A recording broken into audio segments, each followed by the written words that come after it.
Good morning. It's a morning stream. We don't yet have written a morning stream theme. So I guess you got done laying your head down to dream.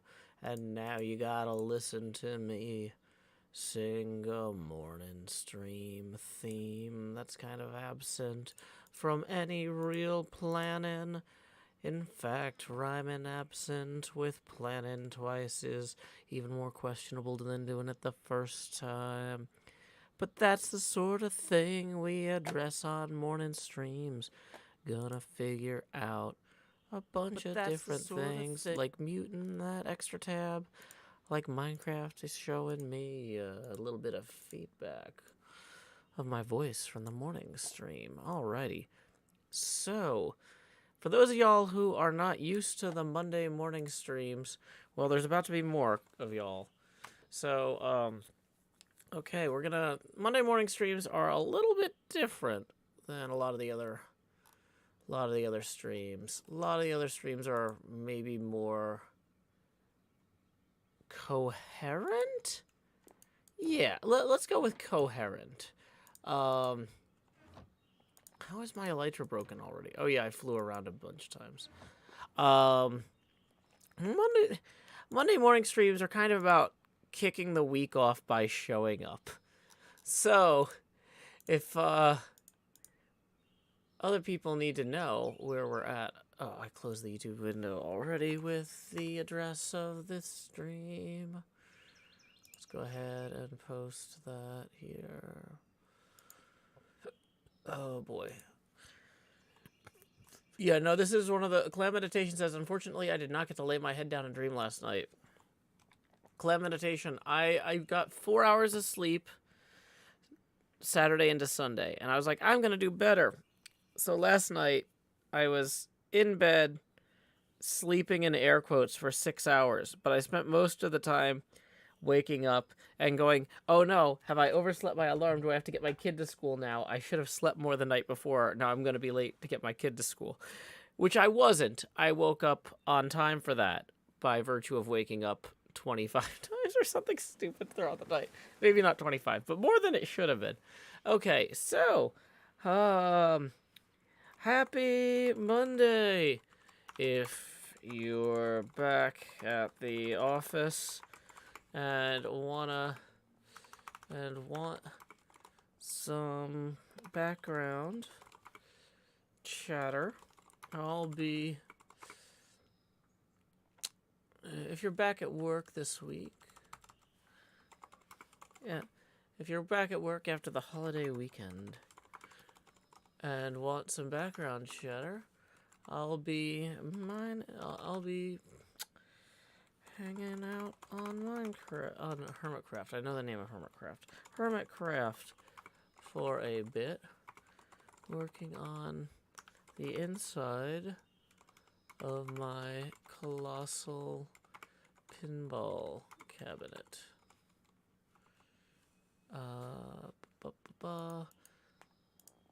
And you know what I should probably do is when I post a tweet like that, I should get a screenshot. I should also put the elytra on. Hi, Vin Shoken. Glad you could join us.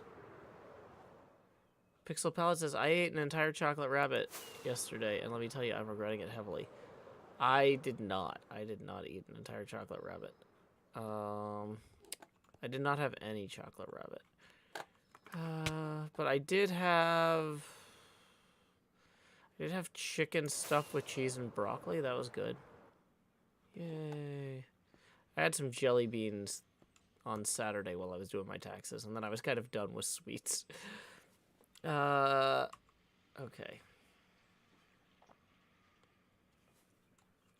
It's hard to get a good... There's not like a great place to get a screenshot of the inside of this from. It's like high enough up. Maybe inside the coin door slot.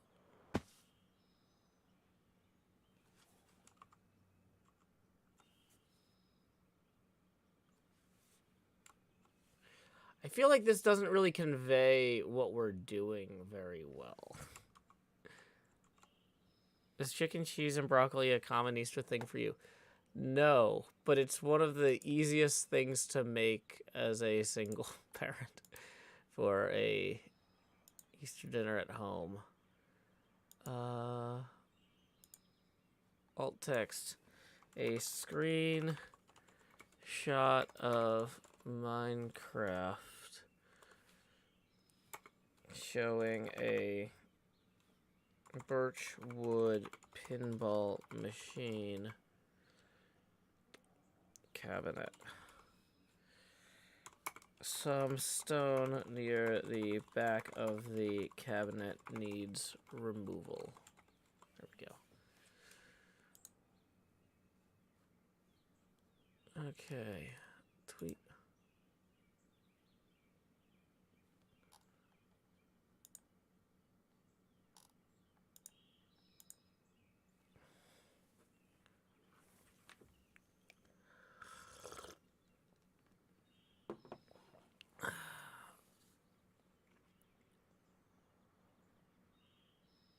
Okay.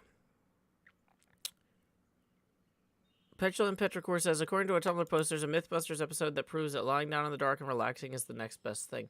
Well, I was trying to relax. I just kept waking up thinking that, I was late to get my kid to school, which is the opposite of relaxing. It's panicking. Hey, good afternoon to the UK, to Incurious and Girlfriend. Hope y'all have a Britastic day, unless you're in Wales. In which case, I hope you have a Wales of a day. Or if you are in Scotland, I hope you... Oh, boy, that's a tough one. Have a Scotlandish day. What's left? Cornwall. I hope you have a corny day. Dover. I hope your day is Dover the moon. I feel like there's another one. If you're in Northern Ireland, I hope your day is without troubles. Is that too far? I don't know. Have a great afternoon in the UK.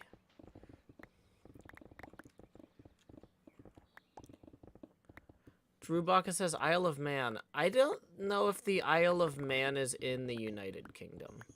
There's a few things that are like,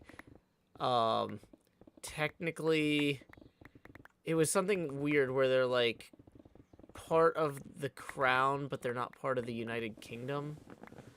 And I forget which one it was, if it was Isle of Man or if it was the different one. Alex Bernstein says, yeah, Isle of Man is a crown dependency. See, Drew Baca? Can't trip up Joe Hills on Saturday morning unless he's trying to remember what day the morning is on, in which case it's Monday, possibly. The Channel Islands. Yeah, Channel Islands are a whole thing, apparently. Guernsey and Jersey as well. Yep. Gibraltar as well. Well, I'm sure they're going to be returning Gibraltar to the Spanish any day now.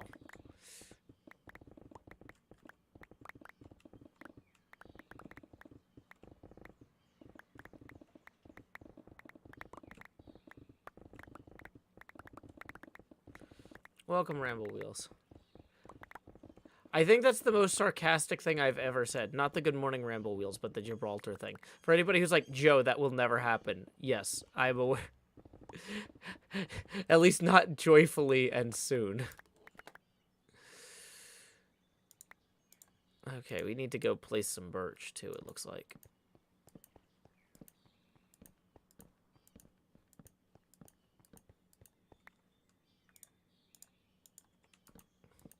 Lots of coasts have a channel clam meditation. Dun dun dun dun dun dun dun dun dun dun dun dun dun dun dun dun do do do do do dun dun dun.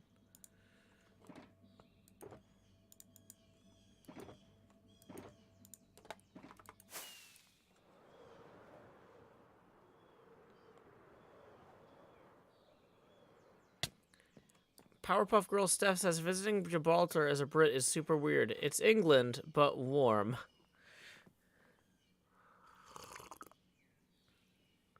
Incurious said, had a lovely morning, went down to an arcade and had what passed for American bar food from the restaurant there.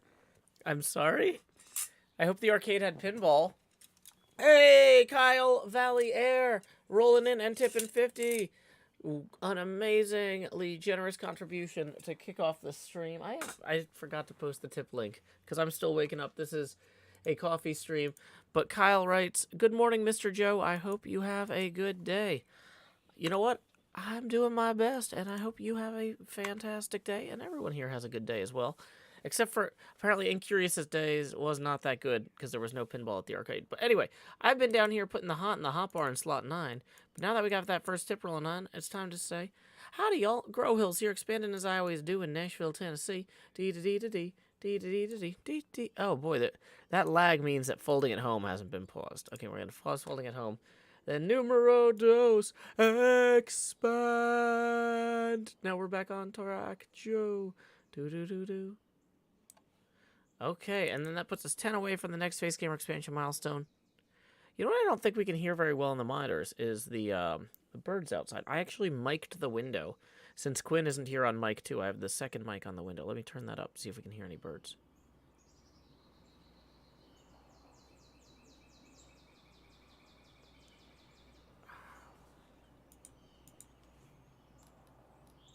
Here we go.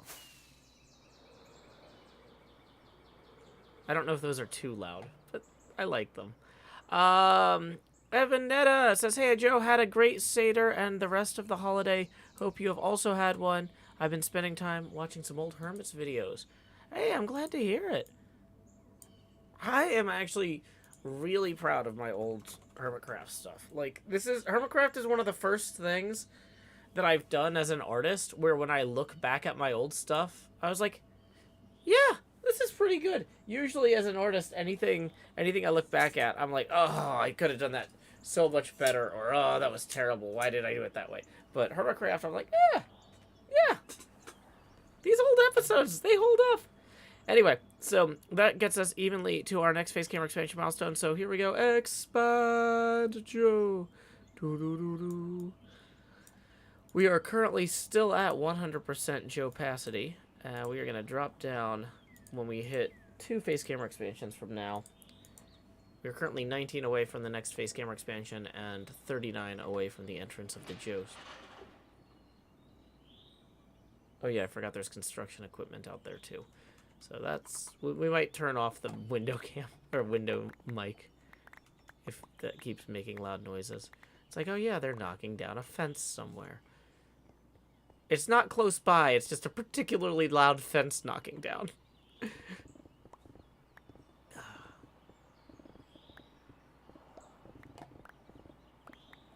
Mother of Corgis, wow!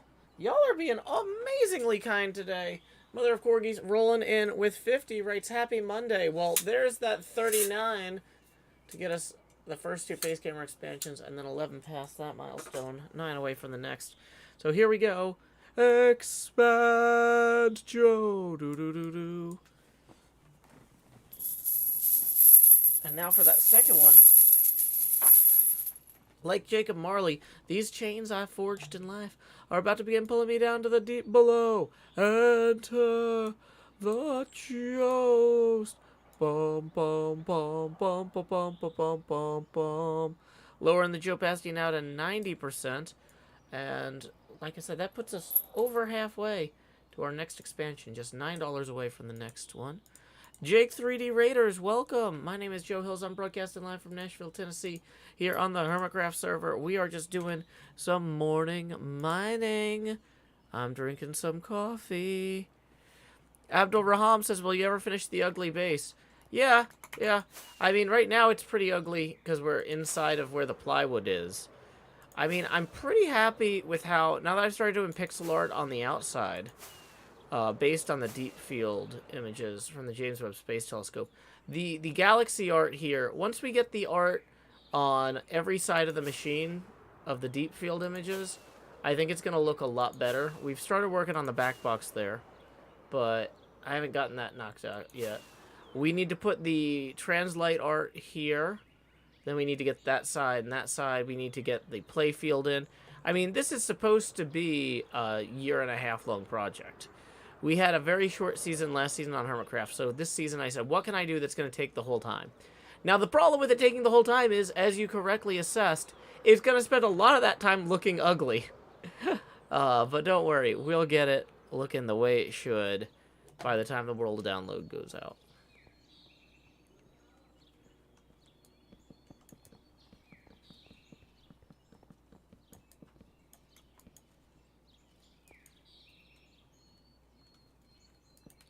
Okay.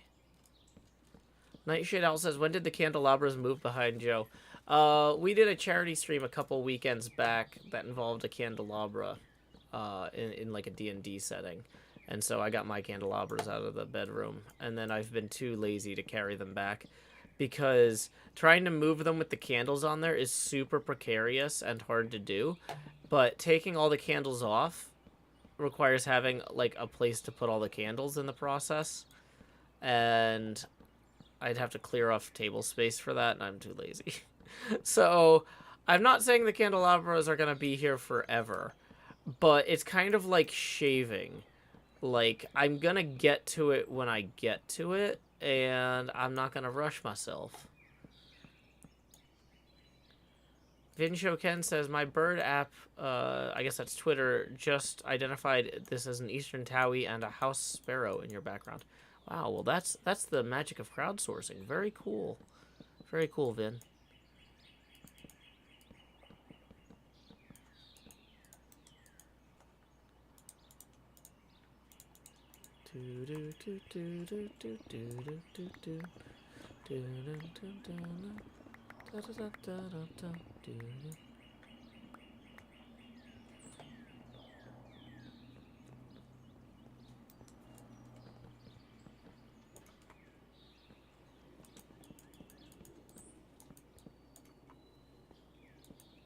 Apparently there's a northern cardinal as well.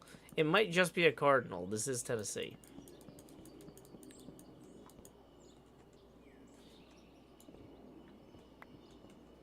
Asteri says the bird noises make the stream 1,000,000 times more relaxing. Yeah, now I hear an airplane too, though, is the problem.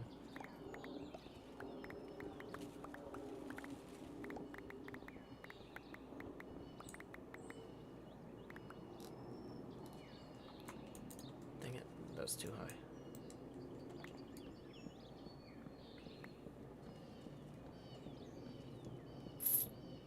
Hey, good morning, Chloe the Great and Powerful. Glad to have you.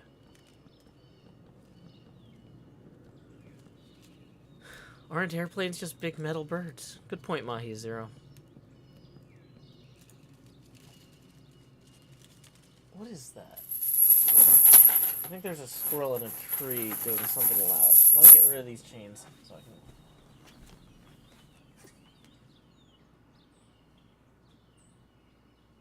I don't know.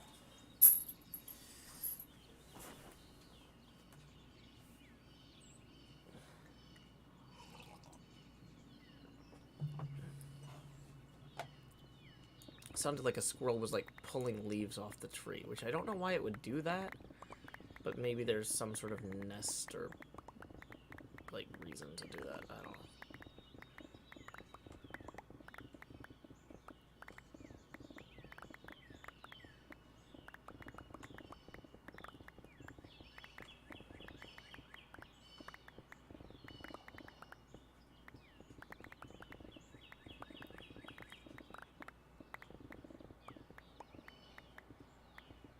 Maybe the squirrel's a leaf collector. Yeah, I don't know.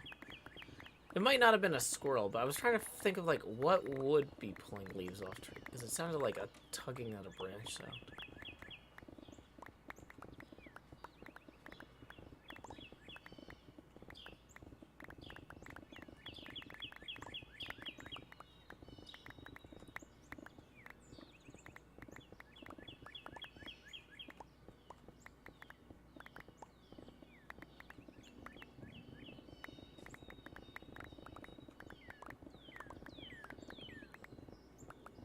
Yeah, Nashville, despite despite some of our political flaws, well, granted, a lot of our political flaws are at the state level. We tend to elect good people at the local level, but at the state level. But despite some of our flaws locally, we have some good birds. It's one of those cities where we didn't destroy all the trees. Yay!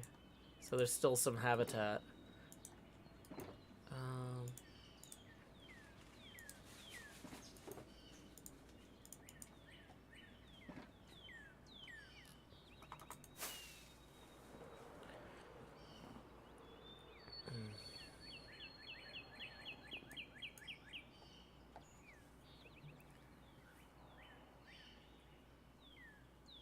Hey, good morning, Quirky. Glad to have you. Hey, Incredible Mike. We're having kind of a chill coffee stream morning. Normally, the Monday morning stream would involve some catching up on correspondence, but since it was Easter weekend, my inbox is looking pretty empty. Got some big stuff coming up next week. Next week, we've got our first meeting with our immigration attorney. Very excited about that. We've got there's some TCG stuff that I was teasing last night. People were like, "Are you excited about this part of TCG?" And I'm like, "I'm so excited about all these parts of TCG, but I can't tell you about some of them." One of them apparently came out over the weekend. XBCrafted announced his 2v2 arena. So, I haven't had the chance to play there yet, but I am very excited to play his 2v2 arena sometime this week. That's a good thing. I need, one thing I've been, I need to round back up with Scar in a few weeks about. It's not time to round up with Scar about it yet. I asked him if he had any theaters he was planning on building in, like, Scarland, where he didn't have an interior in mind. Because I want to build an 8 out of 10 Cats Does Countdown sound stage, inside of a theater somewhere on the server. I don't want to design the exterior of a theater, though. I just want to build...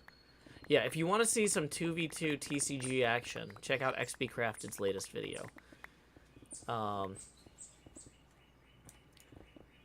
But yeah, once I start getting that sorted out, yeah. It'd probably be called something like 4 out of 10 Hermits Does Countdown. Although I don't know if I can say countdown. I might be 4 out of 5 Hermits Counts Down or something. Oh, XP hasn't started the Redstone yet, but still he announced it. Is the thing. It's like I can talk about it and not get in trouble, I'm hoping. Maybe not. Maybe I was like, there's all this cool TCG stuff coming up I can't talk about, but here's one that just I can't. Nope, I can't. I'm dumb.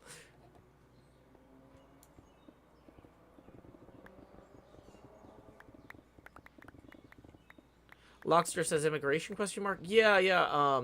My fiance is from London, and we're trying to get the K1 visa process filed. I tried working with my fiance to file this ourselves, and that was sheer hubris. I'm not good enough at anything to file K1 visa paperwork. That was hubris to think that I could. I was like, oh, we'll save a lot of money if we just do this ourselves. I was out of my depth, and I very rarely admit that, because I don't usually believe it. I'm usually like, oh, I could do this if I put a little bit more time into it. If I just applied myself, I could figure this out. But no, I applied myself. I spent months trying to sort this stuff out to save probably thousands of dollars on legal fees. But it's a completely, it is one of the most hostile processes. Anything that the United States government does involving immigration is one of the most hostile and opaque processes. Anka B says, congrats on the engagement. Thank you. I really wish that I had the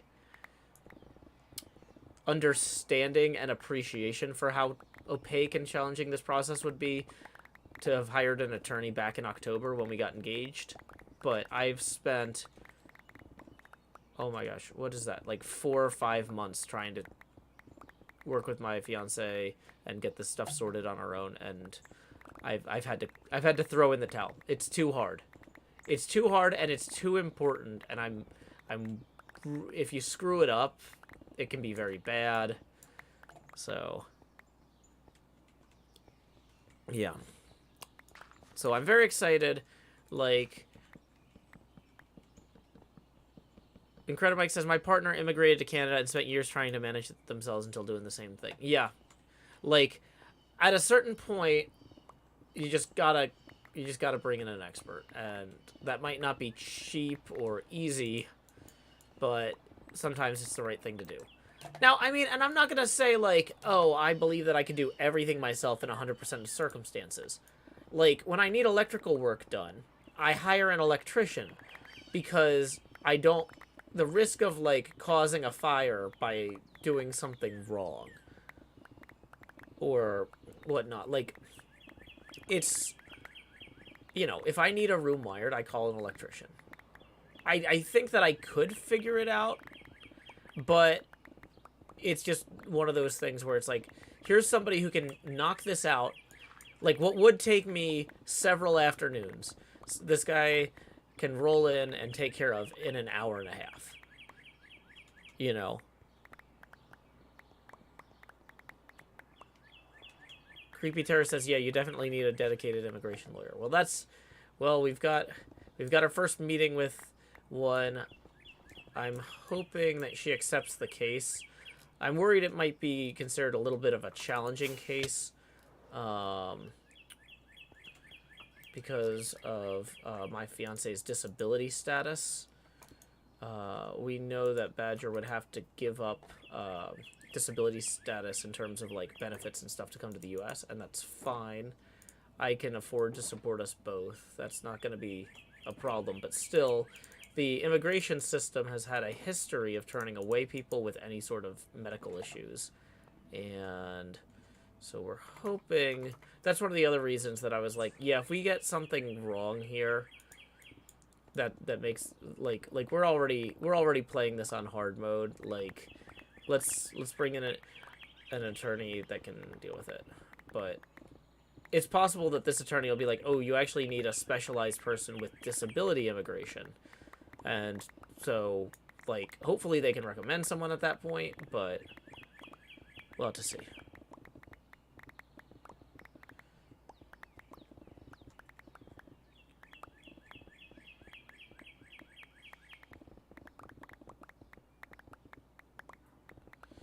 Creepy Terror says, you may consider going over there and getting married first. Well, that's actually...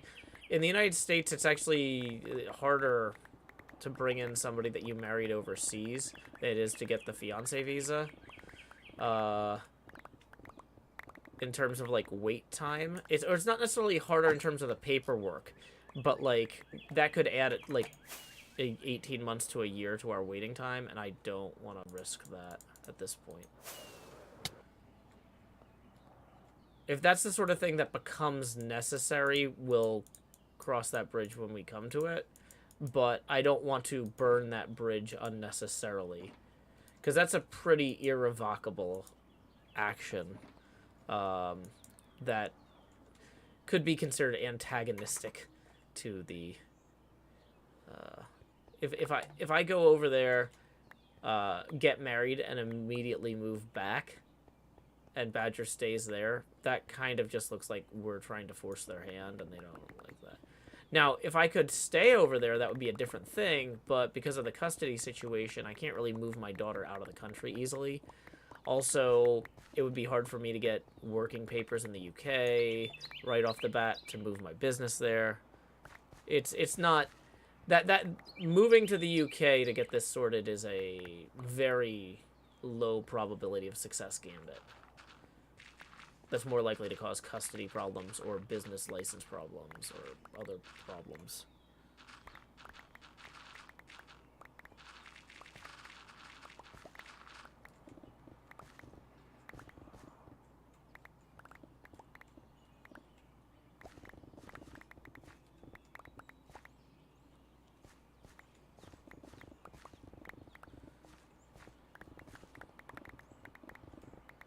Chloe says, I imagine your unique job complicates things.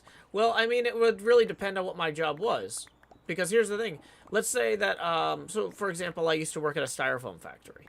Let's say I was still working at that styrofoam factory.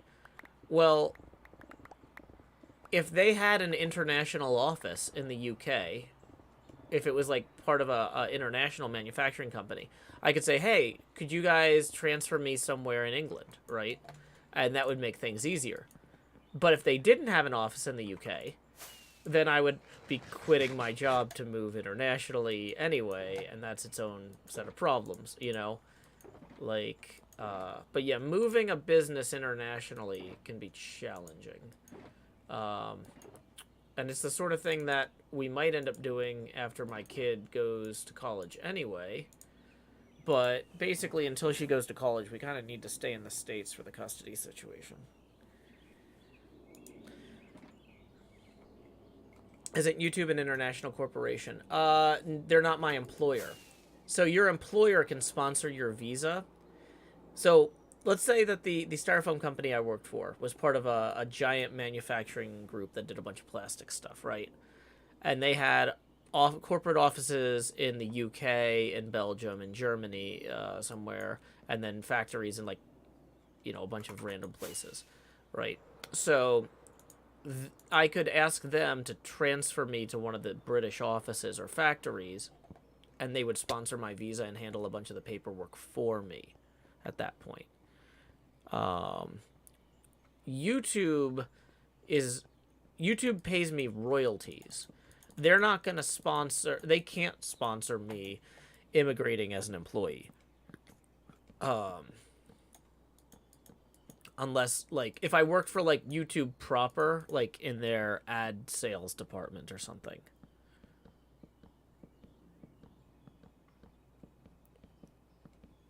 Because, like, YouTube does have employees, but I'm not one of them, basically. So we're getting some more birch in here, making some progress. Woo! La da da da da da da da do do do do. Da da da la da da da da da da.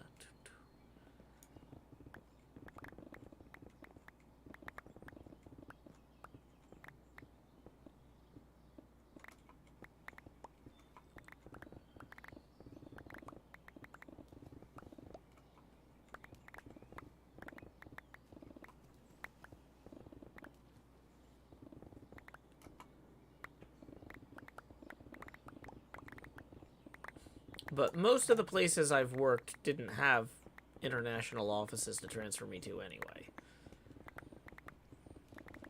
So, really wouldn't have mattered. But yeah, so that's the thing, is most jobs don't necessarily make it easier to immigrate. The exception is international corporations that have offices in that country you want to go to, and where they will sponsor your visa and help with the paperwork and stuff. Because at that point, the corporate lawyer handles your immigration filings, right? And that's pretty cool.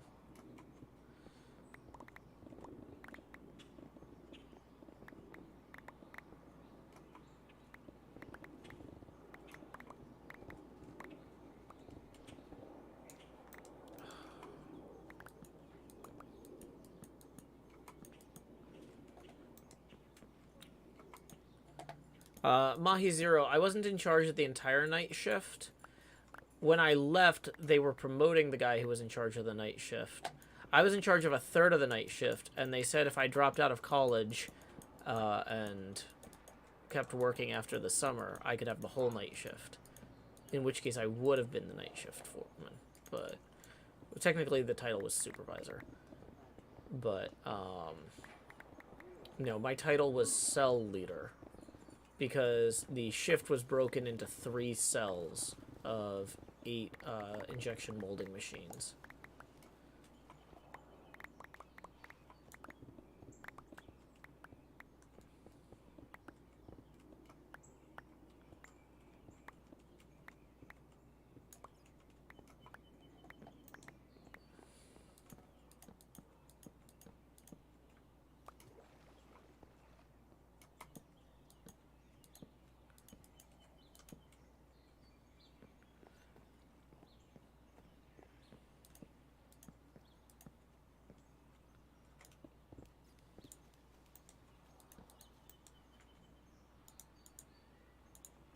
Okay, we need to drop off some of these material.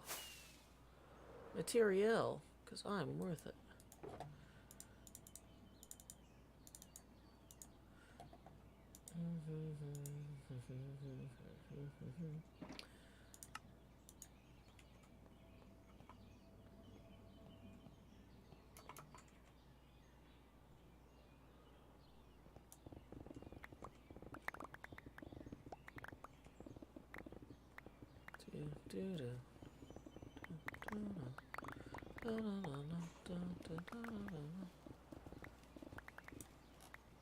Probably should put a torch there or something.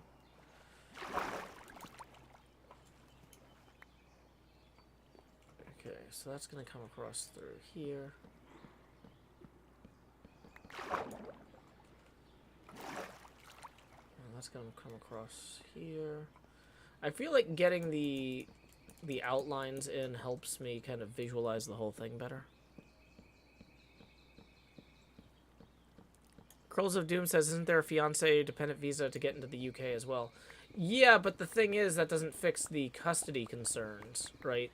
So, because of the custody agreement between my daughter's mother and I, it would be challenging for me to move to the United Kingdom. So that's not really a viable short-term plan.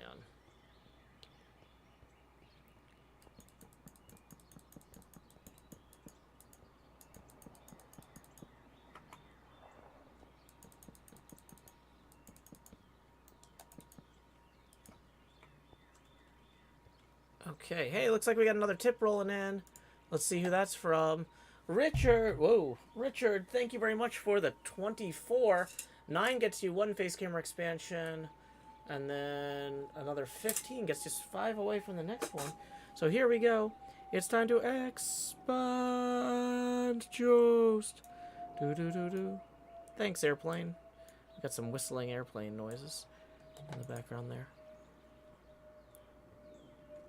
Yeah, I would love to live in Scotland after my kid goes to college, but for right now...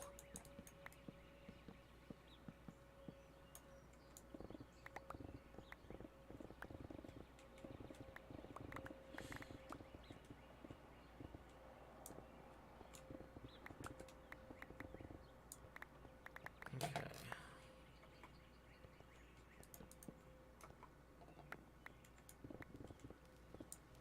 Well, that's not ideal. We gotta find where the water is before we get the sponges, so we're making progress on that as well. I've seen people be like, Joe, go get more sponges. It's like, we'll get more sponges once we're sure it'll be the last time we need to get sponges. I'm still finding water.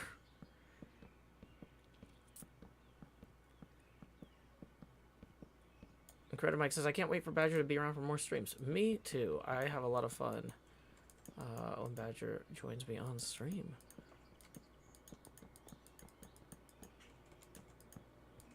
Okay, let's go here. I feel like this is maybe not the fastest way to do this, but it's the least error up until that. Yeah, then we start hitting... Once it gets too deep, then all of a sudden it's like, nope, there's errors. A lot of waste.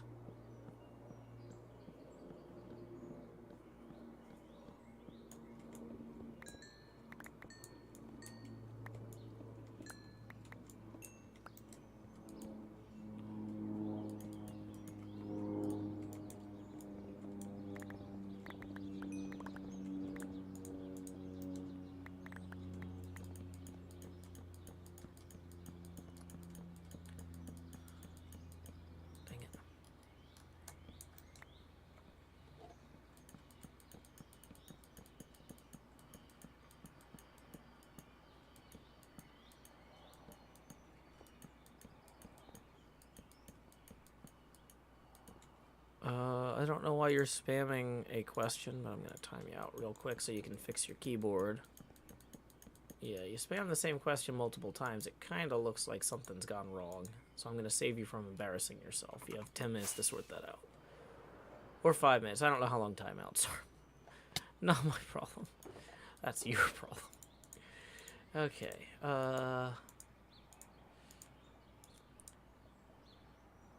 Okay.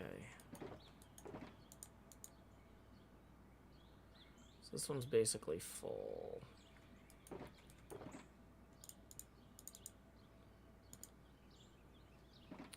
Should probably go get some more chests at this point. Feel like we're making some good progress. We also need to get more birch.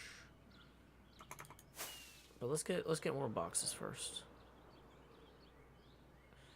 Nola, I have definitely turned on the kettle for coffee and not realized it wasn't plugged in. Just been standing next to it indefinitely. Going like, huh. Boy, this seems like it's taking a while. Womp, womp, womp.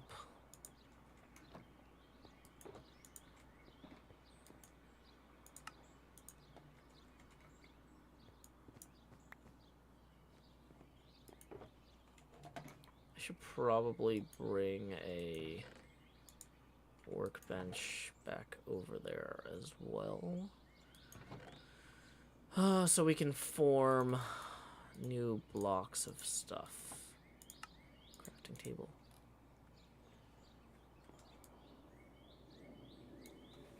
Let the sun set for a minute, then lay our heads down and dream. I thought I installed the bed mod. I don't know why it isn't working. I'll have to double check that at some point. Quick stretch. It's Monday morning here in Tennessee. Ooh. Stretch, stretch, stretch. Move around so your back doesn't break or get really problematic. Muscle spasms. That would be fantastic. Do do do do do do do do do do do.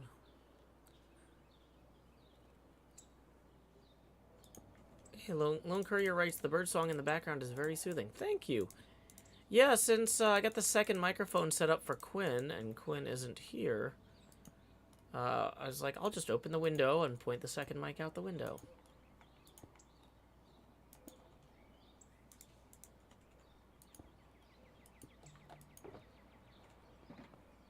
So, here we go. That one's not even used yet. We got a lot more room in here than I thought. Okay. What we don't have is a lot of birch.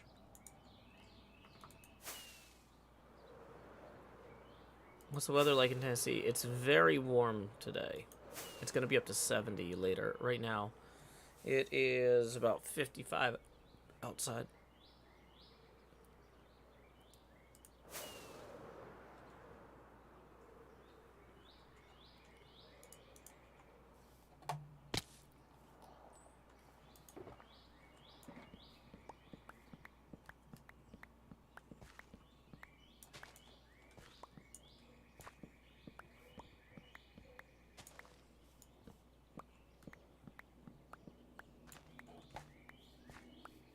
Okay, we'll let some of those saplings fall out of the sky there for a minute.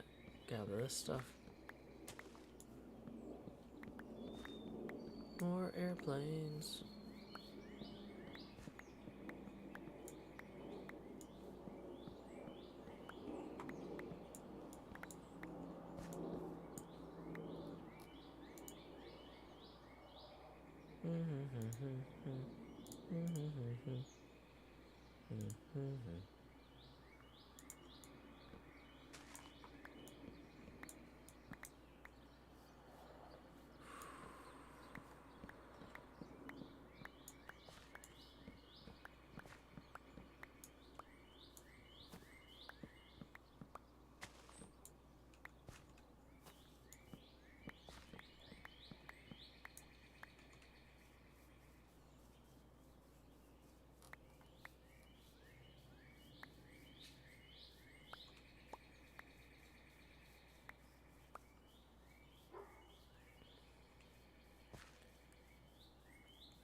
Okay, so let's go ahead and put these down here.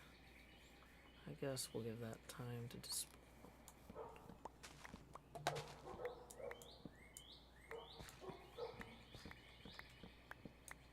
Who let the dogs out? Who?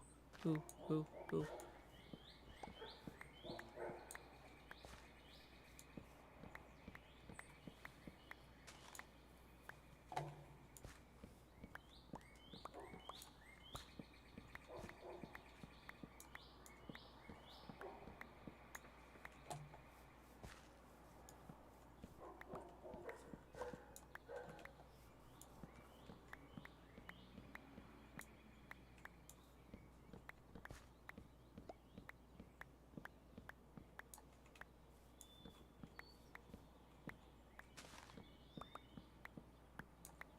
Yeah, I don't really have any targets or goals for this stream other than I basically knew,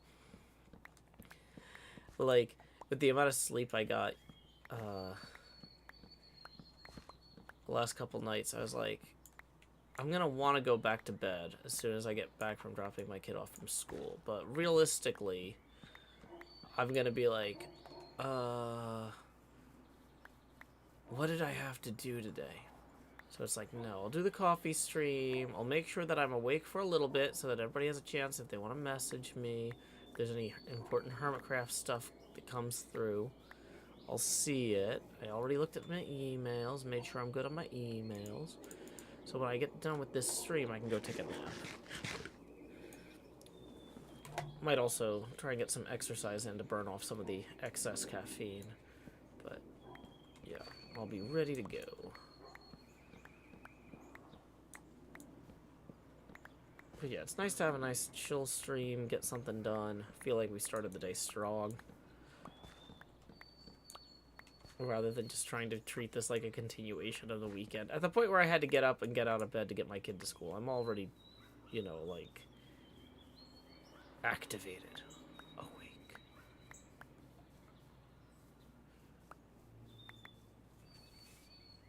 Okay. So let's see what we got here. 16 more birch saplings. Why don't we go ahead and place those?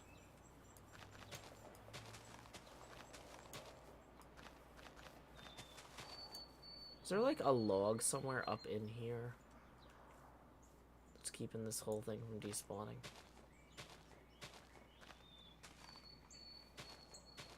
There is. Okay. It's like that seems kind of weird that that isn't breaking.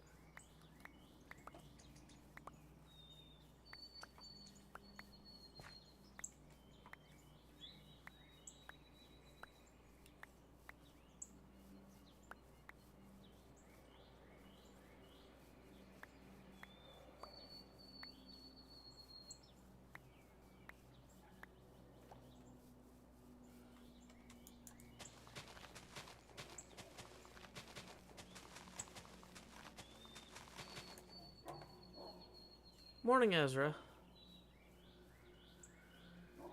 Whew. Just getting some blocks placed in this blocky video game. Then getting some blocks removed. Planting some saplings too.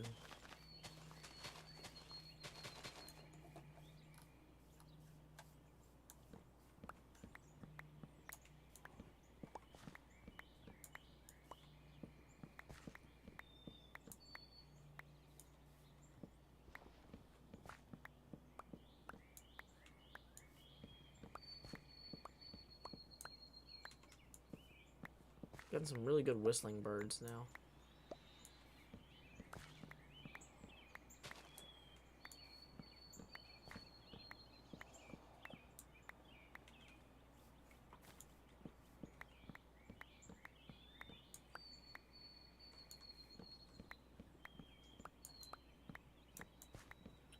I don't have a count on how many more planks we need, but this whole project needs so much birch, it's not even funny. Like, we're just gonna get all the birch at this point.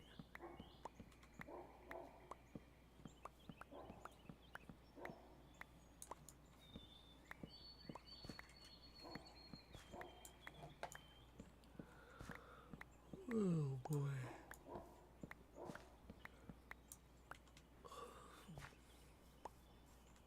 Saplings. Saplings replacement. Saplings. Yeah, I've got the second mic pointed out the window for the birds, Ezra. You can also hear the dogs.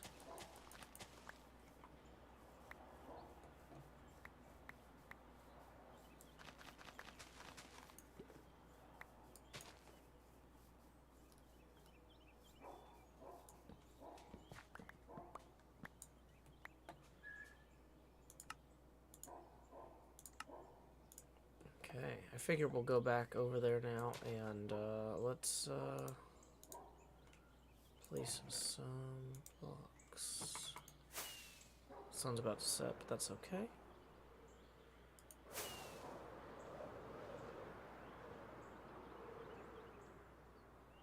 Oops.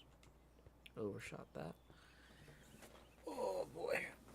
I feel like this... I'm trying to use this other chair more because I rearranged the room and I can't hide it behind the green screen or anything anymore. Or like around the corner. But I'm not used to it. It's like really messing with my back. And in theory, it's a better chair for your back if you sit in it properly. But I can't like get it to where I'm actually sitting in it properly, I don't think. So it's like, it's actually worse for me than the folding chair. It's like, because I'm really good at sitting in folding chairs at this point.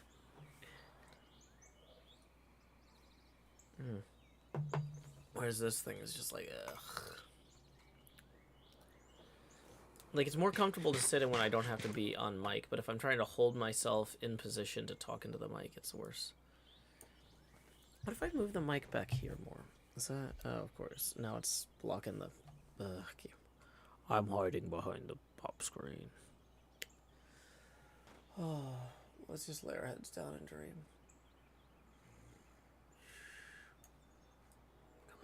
Come on, video game, let me go to sleep.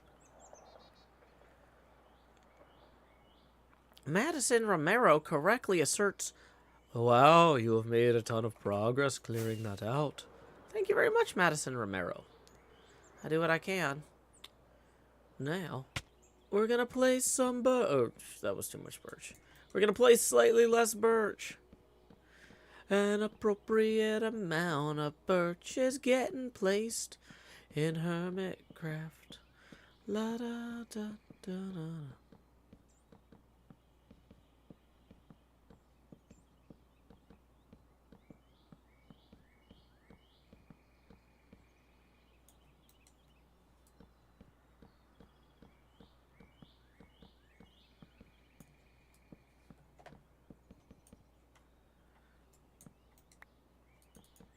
Okay, so how does this... Oh yeah, we've got this weird gap in here. Let's fill that in.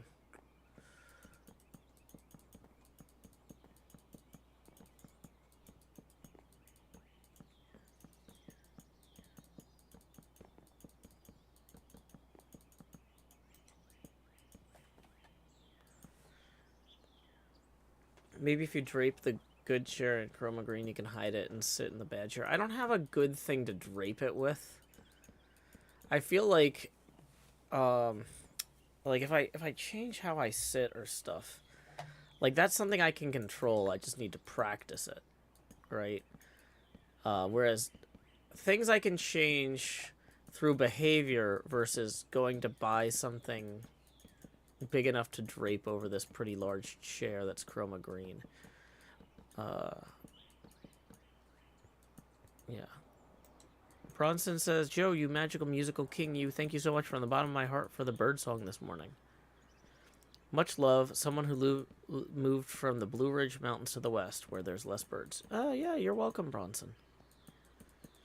Yeah, we don't have, like, East Tennessee levels of birds here. Like, there are parts of Tennessee with way more birds than Nashville. But Nashville's still pretty good. In downtown, it's not quite like this, but very few people live downtown. They've put in more condos and stuff. But they demolished a lot of the housing downtown to make way for things like the Country Music Hall of Fame and stadiums and stuff like that. They're like, we don't want people to live here. We want people to work here and then to live further out and come in. It's like, yeah. But they've started building condos and stuff in downtown again. But I don't know that I would want to live downtown, because the condos they're building are super expensive. I do like that if you're walking distance from the bus depot, Nashville's bus system is on a star network, or like a hub and spoke type thing. So basically, if you are within walking distance of the hub, you can get anywhere in the city without changing buses, because you just live near the bus station.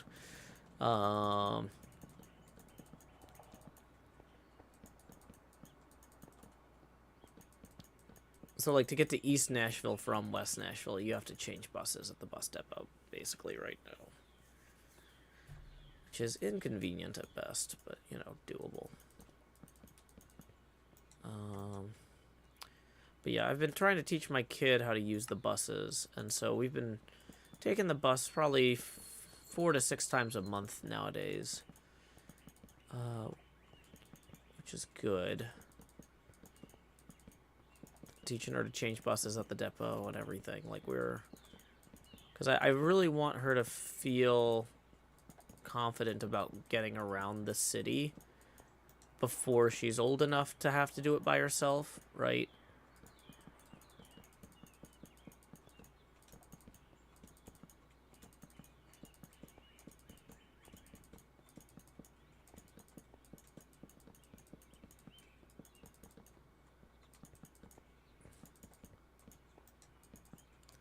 But yeah, so I got her a bus pass for her birthday, and we've been using that for the last few months. And it's an excuse to get out of the house and go places.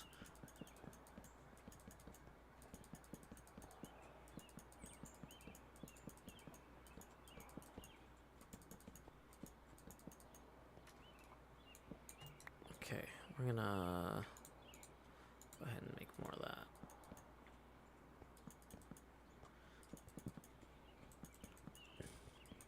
Ezra Manning says Pittsburgh's downtown is also basically non-residential. It's only got 5,000 people living there. I'm not sure what the actual population of what you would consider proper downtown Nashville is, but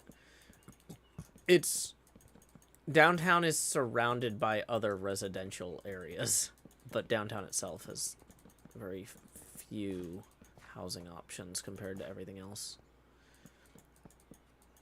But what I was saying, though, is outside of downtown, though, Nashville still has a lot of trees and stuff.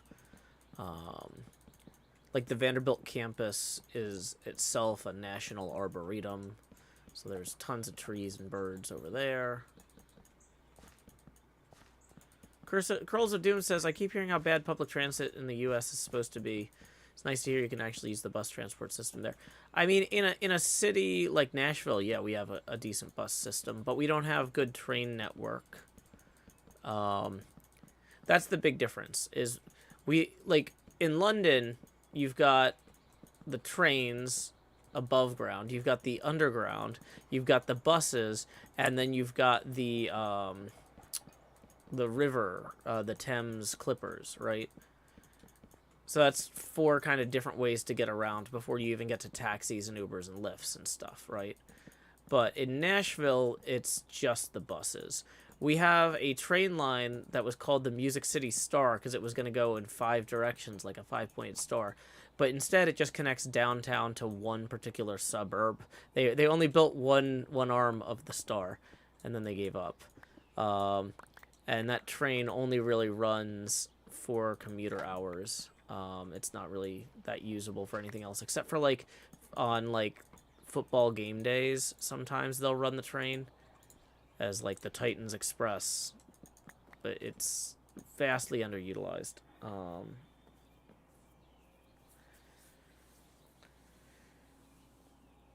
But yeah, like when we went to Massachusetts in October, we were able to take the bus from, or not the bus, we were able to take the train from where we were staying at the, by the sea, all the way into Salem.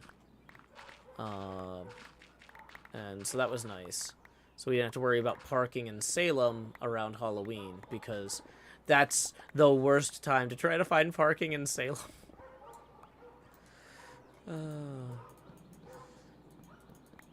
But yeah, I'm really looking forward to an Amtrak expansion through Nashville, because right now there's no Amtrak connection between Nashville and any other cities. And they're talking about putting in a line between Nashville and Atlanta, and that would be spectacular. I mean, they've been talking about that since the Obama era, and the state basically tried to block it. Or, well, they did block it, on the grounds that it was proposed by the Obama administration. And I was so furious, because I was just like, this is genuinely good for all Tennesseans. And it's like, well, so is the Medicare expansion, and they're not going to do that, so... But it looks like it might actually go through this time. But, like, yeah, our state is just... very frustratingly powered by spite sometimes. But, I mean, I'm also kind of powered by spite sometimes, so I get it. I'm spiteful about different things. Like not getting my trains 8 years ago. That's what I'm spiteful about.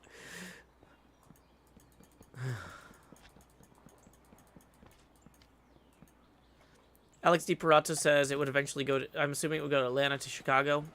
At some point, hopefully. But right now, the main north-south Chicago line runs through Memphis. And there's no announced plans to connect that Nashville line to it. To my knowledge, anyway. We're starting small by reaching northward from Atlanta. Through Nashville. Or to Nashville. So Nashville would kind of be the terminal station there. But one day, there's a lot of good reasons to continue it either north to Chicago or west to Memphis, and then you could continue on the Memphis to Chicago line at that point.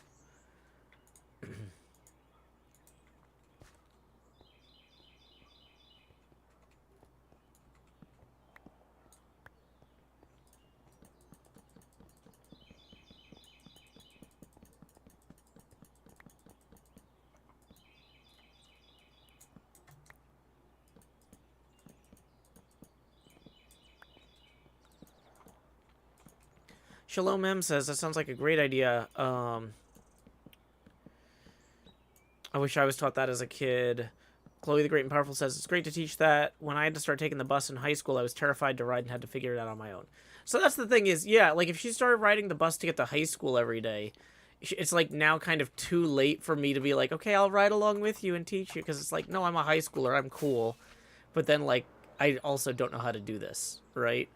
So, you know, if I teach her to use public transit while she's in elementary school, it's like, this is still an appropriate age for hand-holding, at least metaphorically. But she'll then be, when she has to ride herself, when she's, like, you know, older, she'll be ready, you know?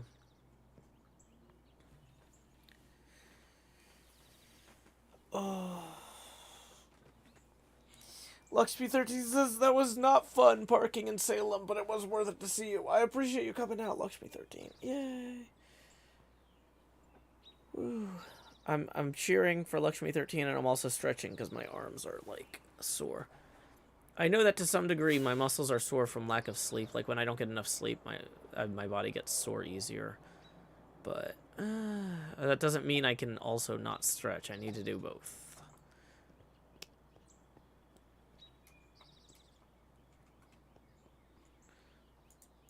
Oh, just as a quick reminder, we have been $5 away from the next Face Gamer expansion milestone for a little while. Thank you, doggy. Tips are welcome via paypal.me/Joe Hills and YouTube Super Chat. Nola says, there's no bus where I grew up. I wish there had been. It would have opened up Independence sooner. Yeah, that's the thing is, I didn't grow up places that had buses, but my parents did. And... so, like, they were kind of annoyed/alarmed when we didn't know how to use public transit. Because they both grew up in New Jersey, just outside of New York City.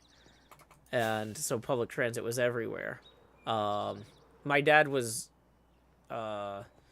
Yeah, he constantly complained about us needing to be driven places. Because he's like, you know, my mother always said, if you want to go somewhere, get there yourself, you know? And it's like, you know, I went to cross country and track practice for years and never had my mom pick me up or drop me off once, you know? Got to the races on my own, too, like, that sort of thing. And it's like, yeah, but your parents paid for you to live somewhere that had that as an option, and you chose to live somewhere cheaper. You know, like, I appreciate that we can have a larger home and have certain opportunities here in Tennessee we wouldn't have had if we stayed where you grew up in New Jersey, Dad. But, like, you know, that those places are more expensive because part of it's what you pay for, right? You know? Oh, good. Now we're underwater. And I don't have my scuba helmet. Okay.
Have I checked my stats on birch planks placed? Nope. It's probably at least 8 or 9, though, by now. General Big Zozo says, cool bird sounds. Thank you. They're outside my window. There's also some squirrels rustling in the leaves, climbing on branches, is what it sounds like. I've got the second mic for the studio pointed out the window right now. Normally when I have a guest in studio, I point it at the guest so you can hear, like, hey, this is a guitar and some singing. But with no guests, I'm just like, I'm just going to open the window and let y'all listen to the birds. Just don't want to put the cobble in there.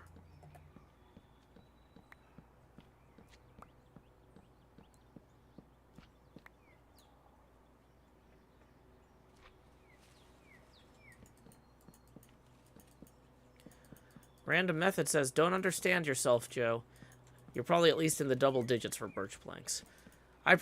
You're right, I was understanding myself. I should not do that. Thank you. Thank you, Random Method.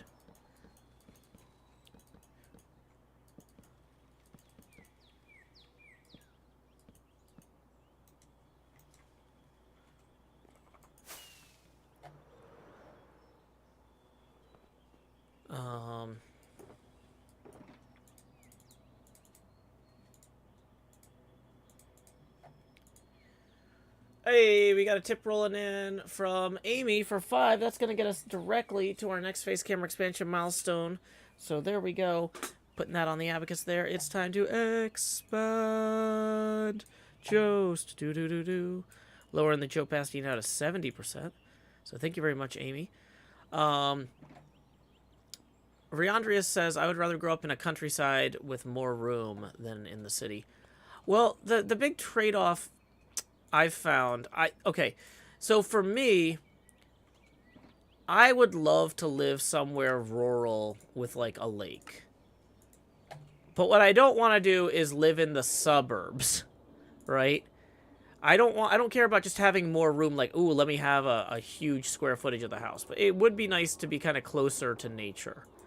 If I want to go see water from where I am in Nashville, there's not, like, a lake or a river or anything super convenient. And I really like being near the water. I like being on the water. If I could have a place with lake access and a boat, I'd be very happy about that. But what I would hate is driving my kid to school every morning, like several miles. That, like, if you work at home, it gets extra obnoxious, the idea of having to drive your kid to school, because it's like, I spent all this effort to structure my life around not having to drive, and now I've got to drive, right? And some rural places do have bus stops, but they're far enough away that you have to drive your kid to the bus stop. And that's like, ugh, I don't want to deal with that. So, thank you, Nasper, for tipping 5, who says, thanks for the bird song and company this Monday morning. You're most welcome, Nasper. It's going to put us 15 away from the next face camera expansion milestone. Tips are welcome via paypal.me/JoeHills and YouTube Super Chat.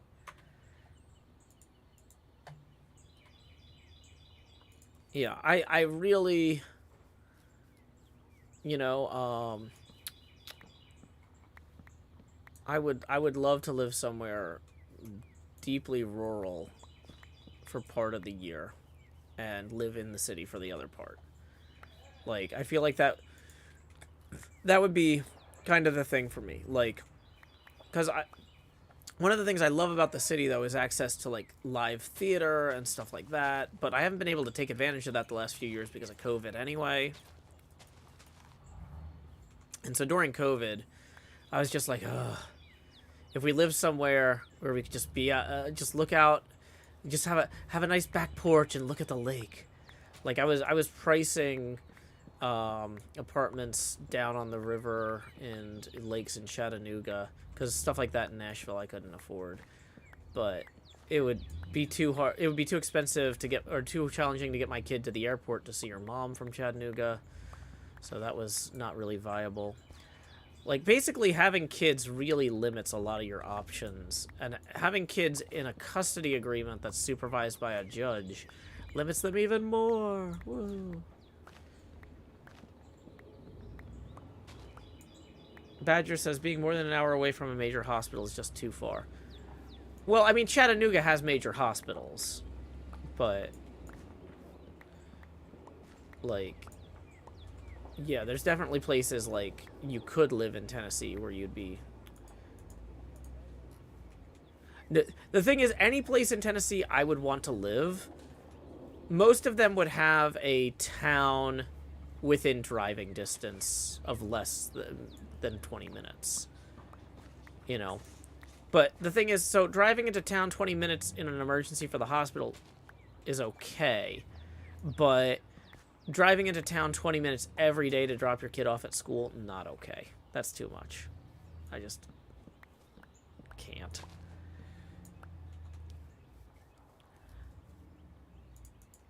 Like, in most cases, if you're going to the hospital, they're not gonna even see you for an hour. You're gonna just sit in the ER bleeding everywhere, and they're gonna say, excuse me, could you try bleeding less? And it's like, yeah, hi, that's why I'm here. You know, like, so you can be sitting in the car bleeding, or you can be sitting in the hospital bleeding, but you're still bleeding.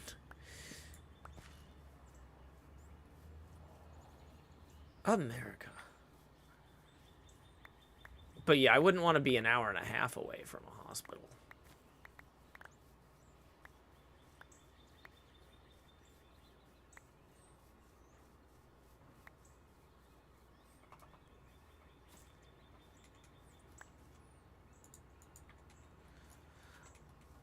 So the thing is, like, you can have areas that are rural, that are not far from the city in Tennessee. That's one of the nice things about Tennessee. You can be relatively close to the city, but still not in the suburbs. You can, you know, like I said, there's some places outside of Chattanooga like that.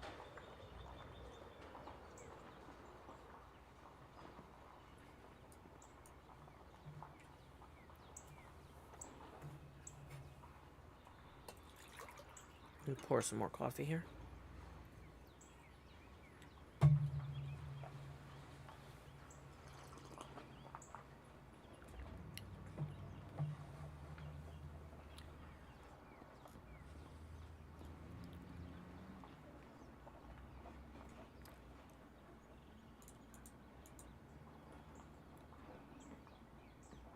Deeply rural is what you were originally talking about. Ah, gotcha. Gotcha. Yeah, I had moved on to talking about the Riverside apartments in Chattanooga. So, which are definitely rural. Like there's some apartments down, or I don't know if they're downriver or upriver from downtown.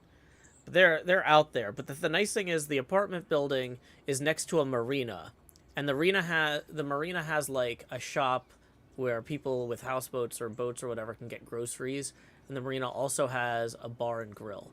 So it's like, okay, I can it's like I could live in an apartment that's mostly surrounded by nature. I've got the river, I've got the marina where I could keep a boat. The marina also sells groceries and has a restaurant. Because I don't need a ton of restaurant options, but it's nice to have a restaurant option within walking distance, right? The idea of like, oh, I could live out somewhere in nature where it's like, wow, there's only like 4 buildings around here, but one of them is a bar and grill and a grocery. That's kind of nice. That's a good compromise, I think.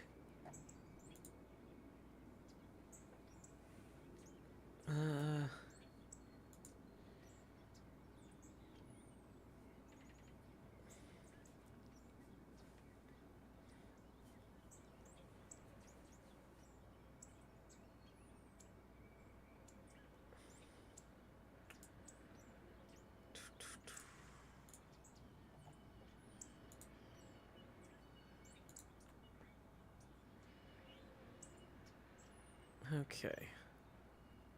Let's see, what are we doing? Having a bakery and grocery within walking distance is really nice. I miss having a bakery. There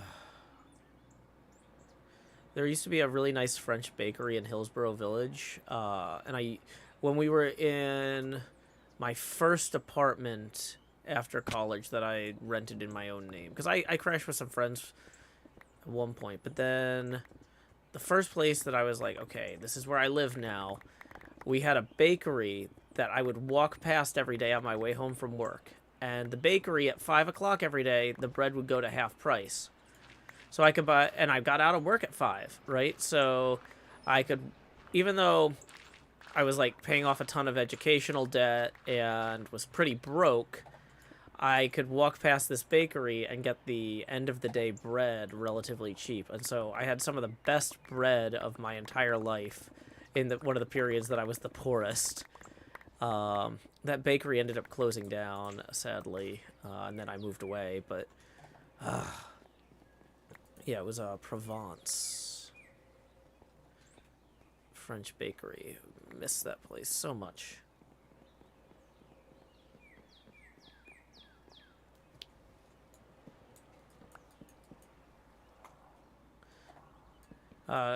Kit Atz says, I hate Murfreesboro.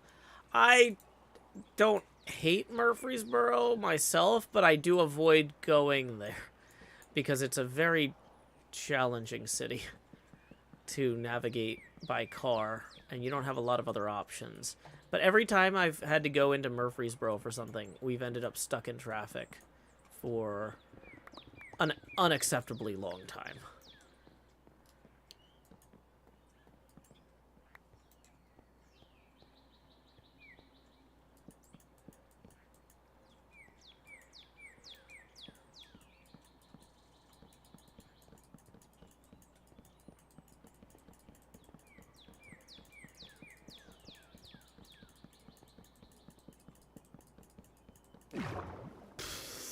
I forgot about that hole.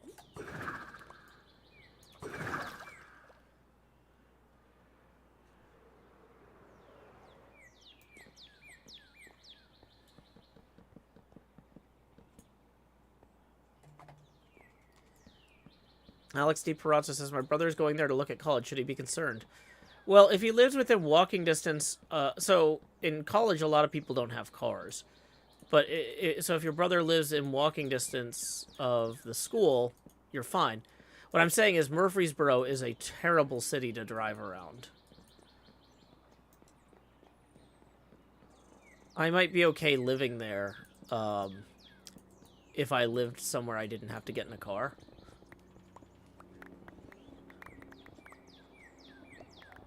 but I would not want to be car dependent in Murfreesboro.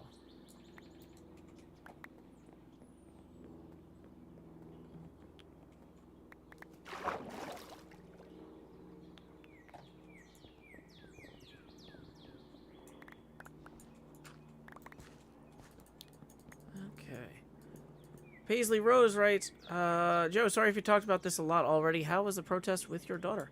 It was good. We went down. There was a huge student walkout on Monday of last week at 10:13 a.m. because that was when the Covenant shooting had happened 2 weeks ago on that Monday. 2 weeks ago. So to commemorate the event, there was a huge walkout among the high schools and colleges of Nashville.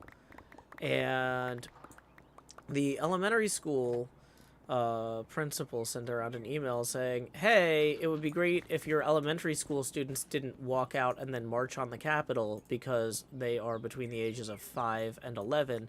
And you see how that's a problem, right? You see how we don't want a bunch of 5 to 11-year-olds walking out of school.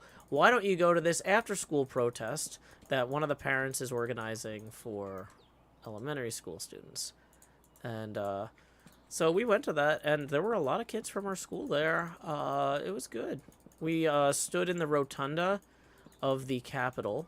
The rotunda is the kind of the foyer outside of where the House of Representatives in Tennessee meets. And so all of the representatives have to walk through the rotunda to take their seats from their offices. And basically the Tennessee Highway Patrol keeps like a 3-foot wide gap between the crowd for the representatives to walk through.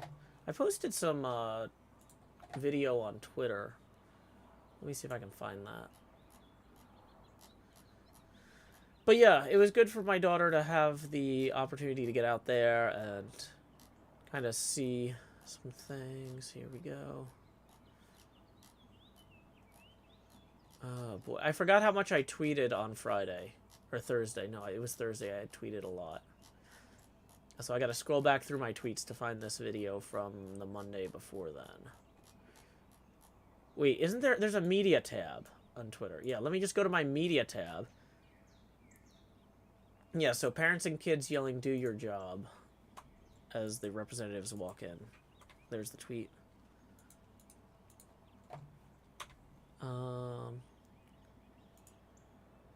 It was... And now the thing is, the way that I filmed this, you can only see half of the crowd, because, like I said, the representatives are walking through the middle of the crowd, and so there's a bunch of people standing behind me, too. We were kind of toward the front of the one side. Tommy says, newsletter draft complete, Joe. Headings are as follows. Greeting, quarterly meeting, DS9 events, February Everstorm closes, April Everstorm opens, pinball, upcoming conventions, notable streams, farewell. Do you have the upcoming... Okay, so I guess DS9's events includes the upcoming build contests. Did you get the new ones in? I'm assuming you did. That we announced since, or we added since the last week. Because I think we had 2 of them come in after last week's newsletter closed.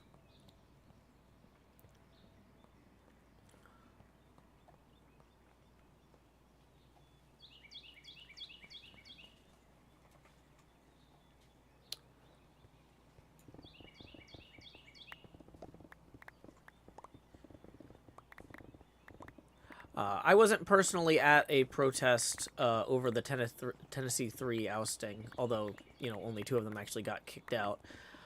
Good job, Representative Bolso. You're a loser. But basically, I did live tweet the first 2/3 of the proceedings.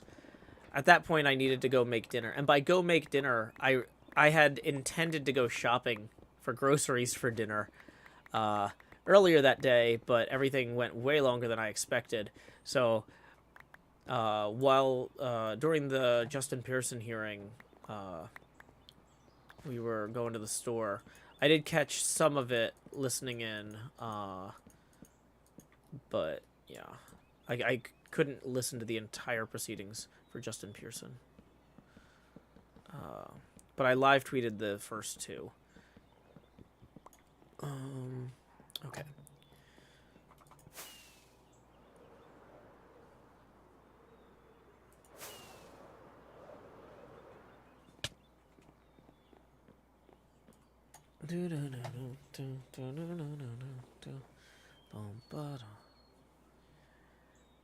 Okay.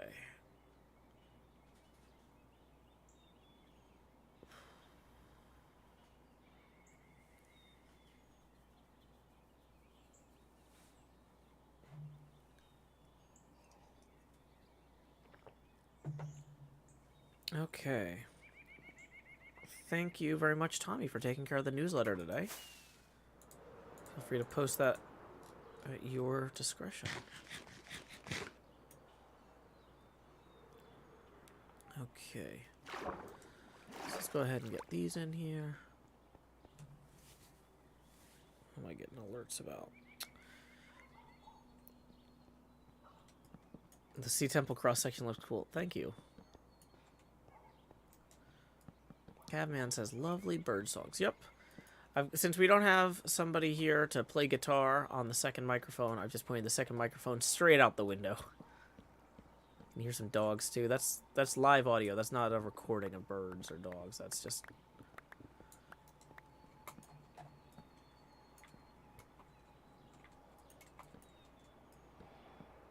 There's a plane.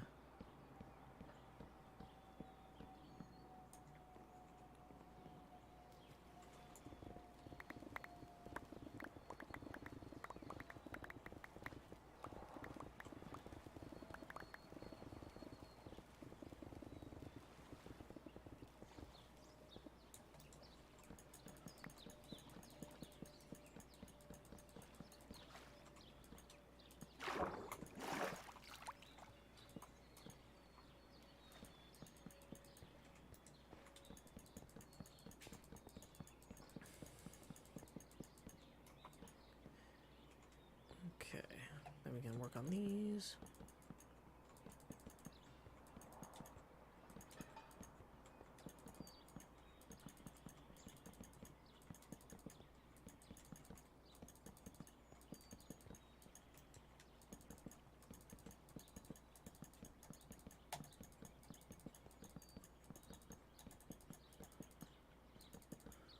Womp.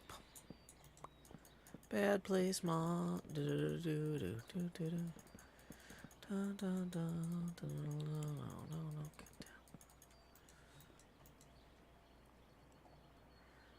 no. Okay, so we're out of birch again. Big surprise there. But we do have some blocks we can put into some boxes at least. Assuming we don't fall off a cliff.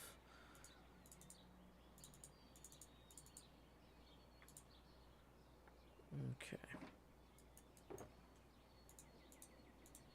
Whatever, it's fine. This is all going to Pearl's trash anyway.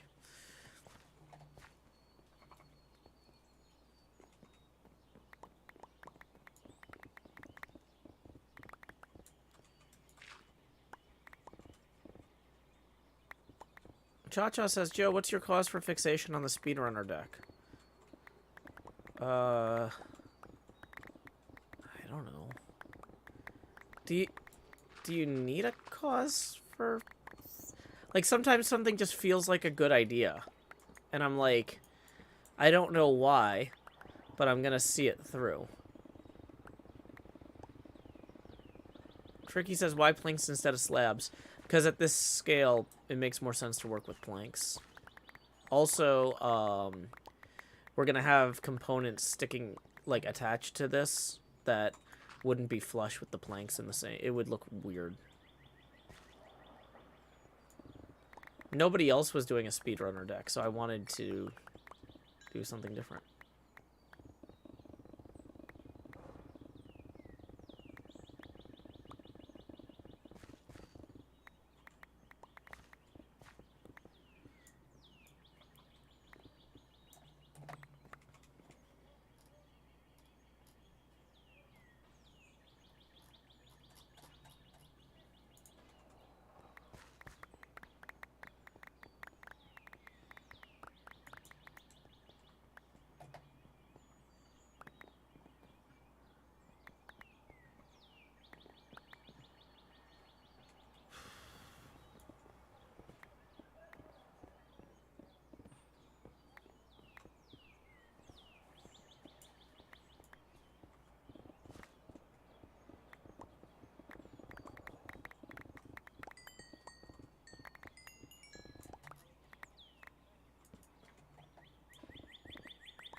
Feels like I have more blocks above me than I should.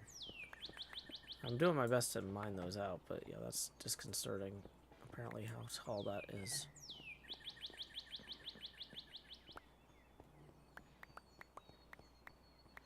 Do I know if there's new speedrunners coming in the next expansion? There's at least the Beetlejuice, which I'm most excited about.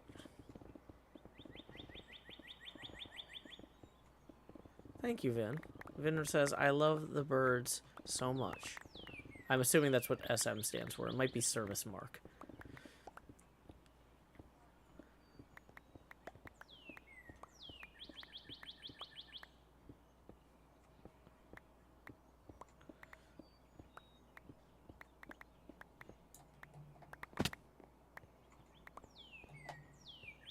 Yeah. Beef's new episode shows some speedrunner cards. Welcome, Denzi. Oh, quick stretch.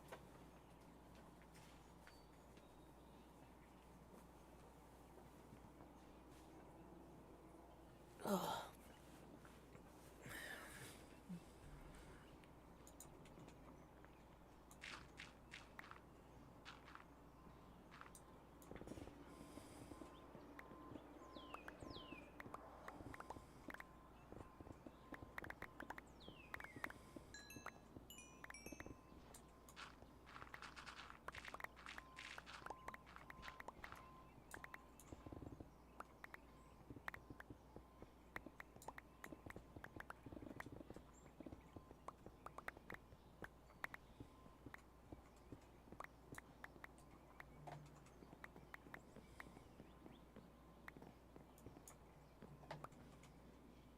Okay.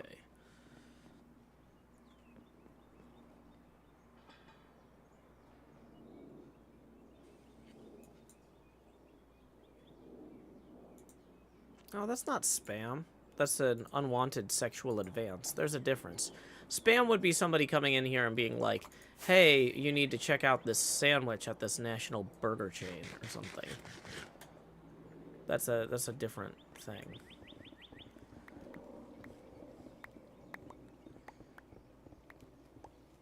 I banned the person either way, but for a different reason. Because, yeah, I was like, when you tell me to look for spam, I scan for certain keywords or links. So, yeah. I did not see that initially, because that was not what I was looking for.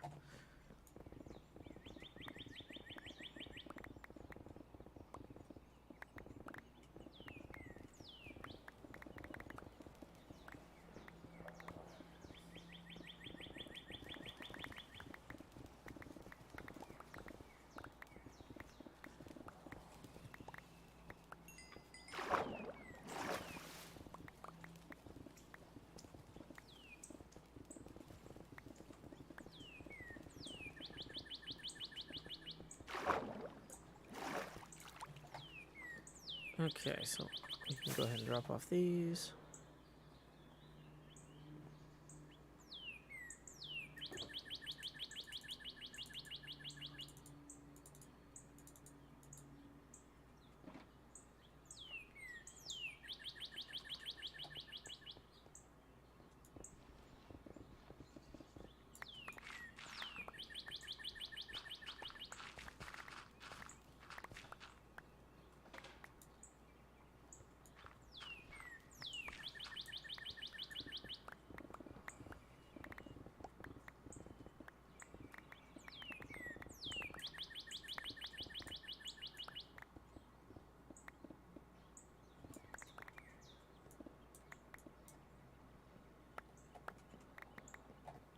Hey, Emily W. Glad you got your taxes sorted out.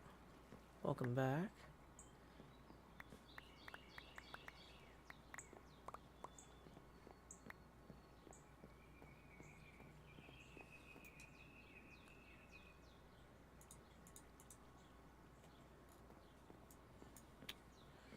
Okay.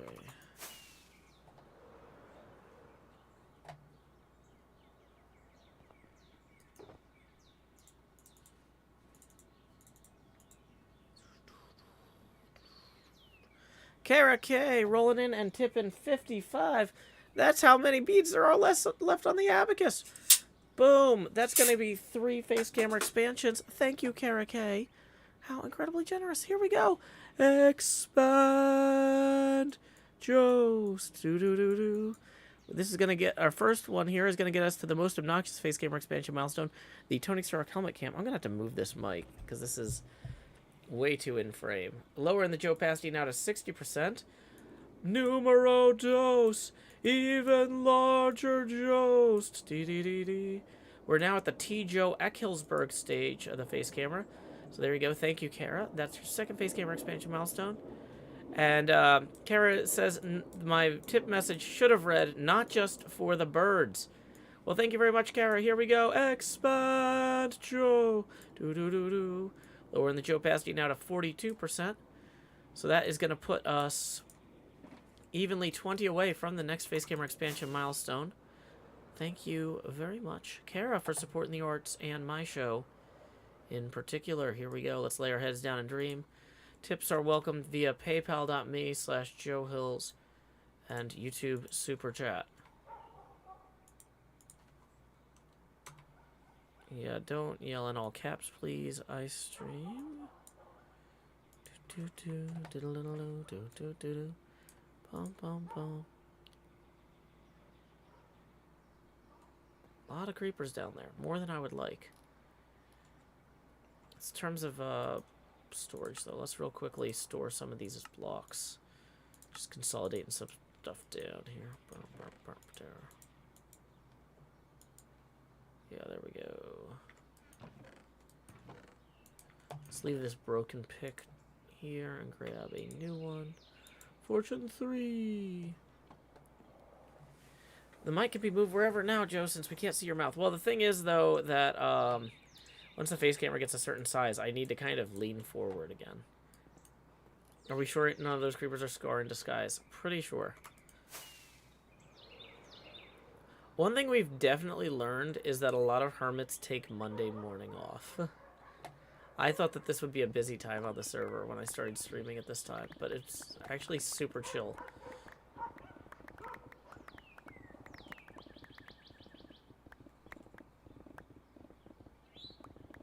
So this is good, though, because I need to be making progress on this machine and not just playing card games all the time. I would love to just play card games all the time. But, you know, all things, there is a season. Not to get too ecclesiastical on you.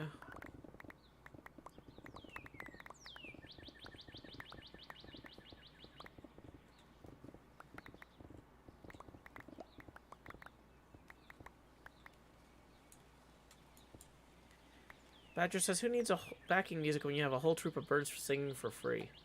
I know, right?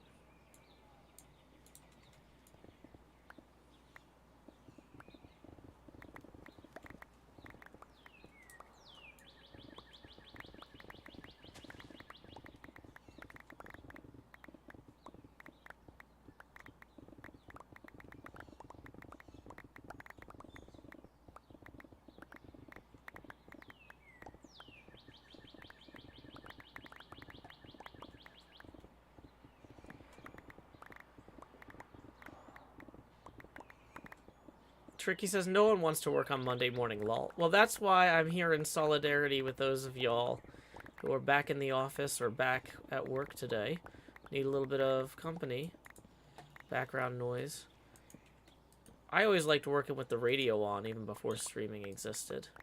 So I'm glad that I can provide some similar entertainment for those who need it. Thank you, Tommy, for posting and announcing the newsletter. Woo!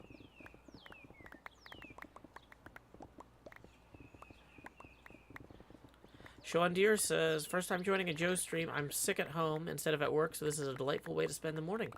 Glad you could join us. Yeah, the streams are a little bit different than the episodes. In the episodes, I'll be like, oh yeah, we're going to go dig out this pinball machine now. Time skip.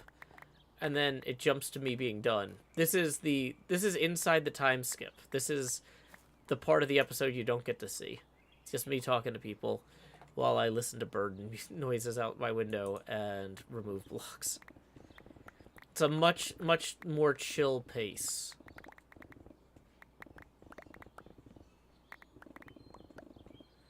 Paisley Rose says, this stream is the perfect background for watching my code very slowly build, or likely fail to build. I did some mining off camera. Yeah, this is it. This is the off-camera mining. Welcome.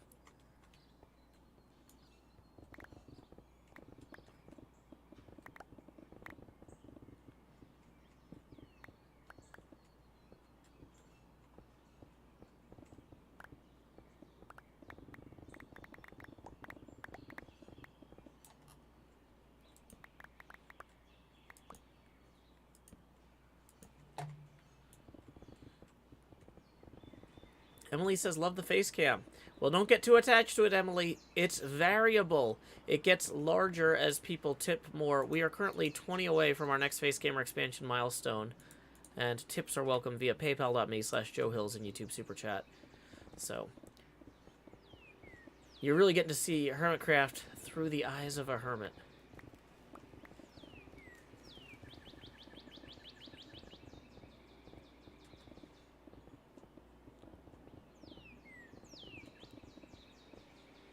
Keep thinking that the green and the emerald pyramid there is a creeper, and it's not, of course. But I'm like, oh, what's that green? Oh, what's that green? Is that a leaf blower? Might be a lawnmower. Once the lawn crews start rolling in, like, I'm gonna probably have to turn the close the window, sadly.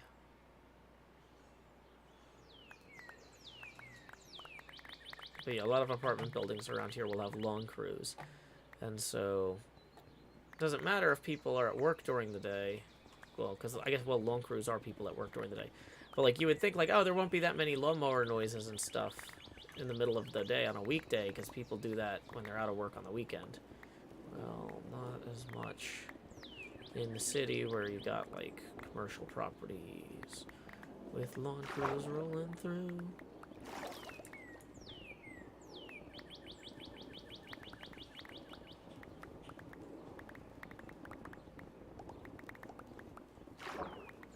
Alex DeParazzo says, what's your opinion on banning gas-powered leaf blowers for noise?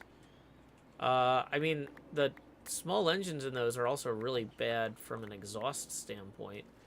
But, I mean, all of that stuff going totally electric at this point just makes sense. It's quieter, and it's better to breathe. It can't be healthy for those folks breathing those fumes all day who are working with them.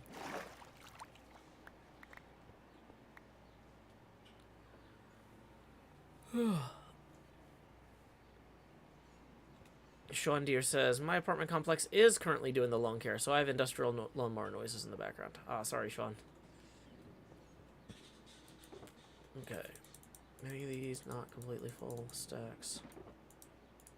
And this is not completely full stacks. Stacks on stacks.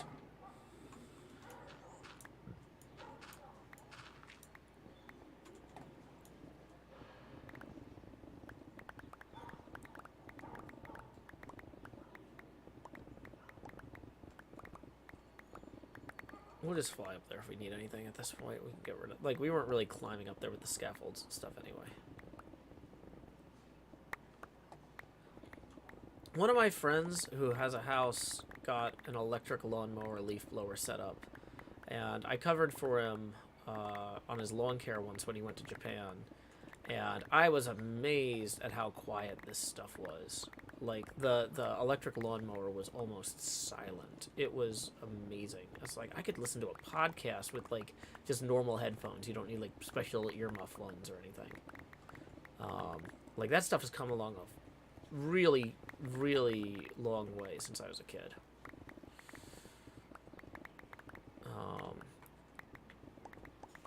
But yeah, battery-powered lawnmowers these days are stupid nice. I don't know if I'm ever going to have enough property to justify owning anything more than, like, a unpowered push mower. But...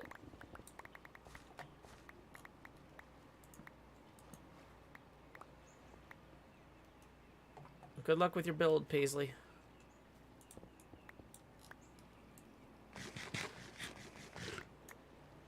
Beef joined the game. Morning, Beef. Good morning, Beef.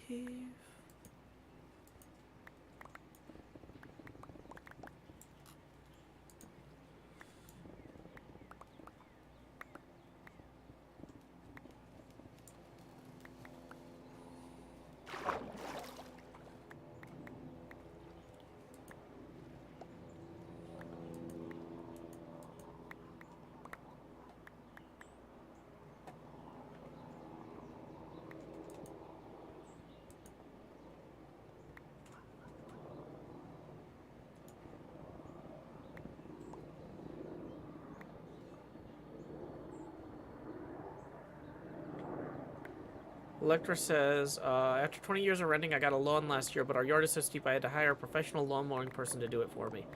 It's scary. Well, the thing is, if you have steep enough property, there's actually in Tennessee people who drive around with trucks full of goats. And they'll have the goats graze the steep hill rather than trying to mow it. So that's kind of cool.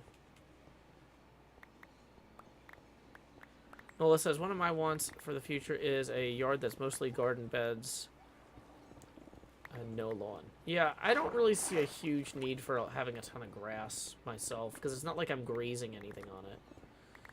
I'm not landing a small aircraft. I don't need like a grass runway or anything.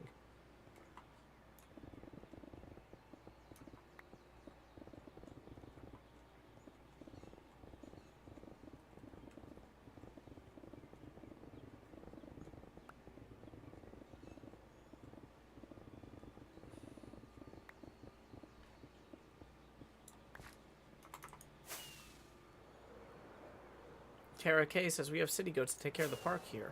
Awesome.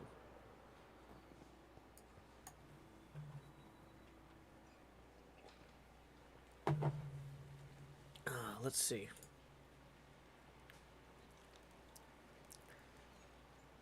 Asteri points out in the weekly pinball chat that my score last night was dangerously close to Asteri's score.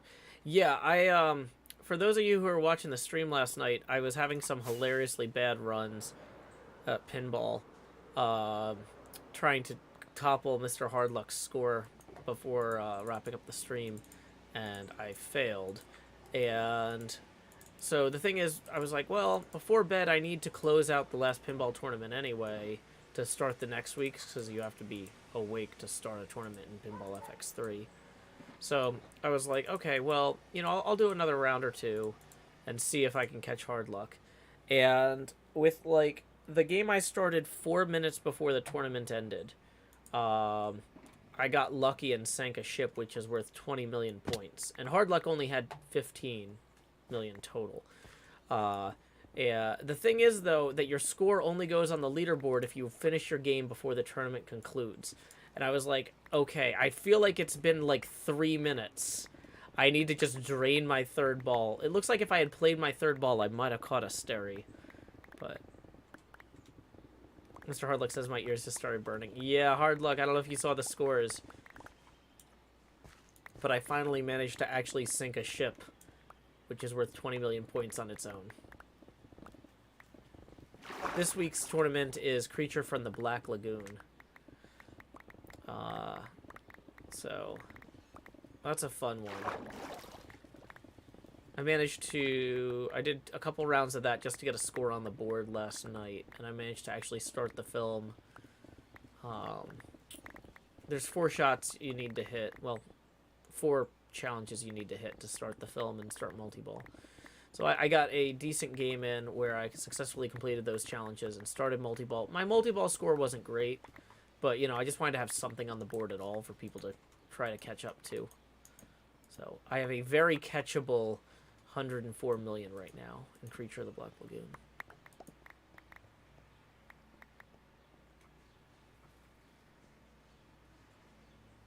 Okay.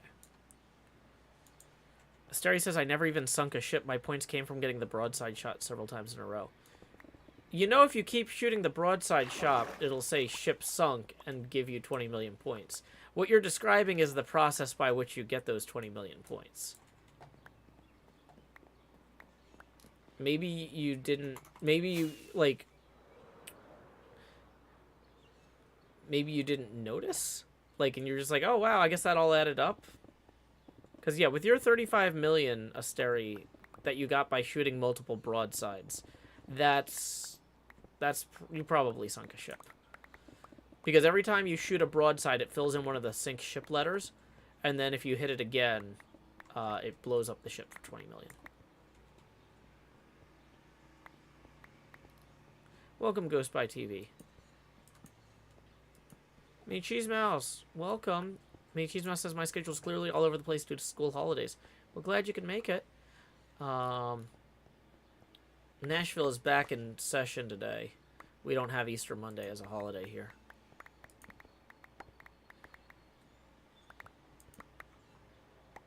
Yeah, in a lot of pinball games, there are certain kind of plateaus that scores tend to congregate around. Like, how many points it takes to destroy one castle in Medieval Madness. Or how many points you get from destroying 2 castles.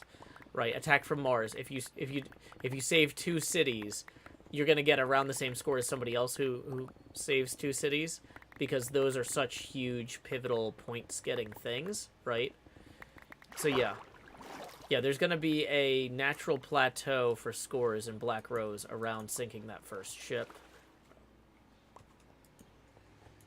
You're halfway through a 2-week break. Wow, that's a big spring break. Hope you're having a good time and everybody's getting along well. Lewis says, in Ireland, we get 2 weeks off for Easter. That's awesome, Lewis. Nice. I hope you are having a fantastic break.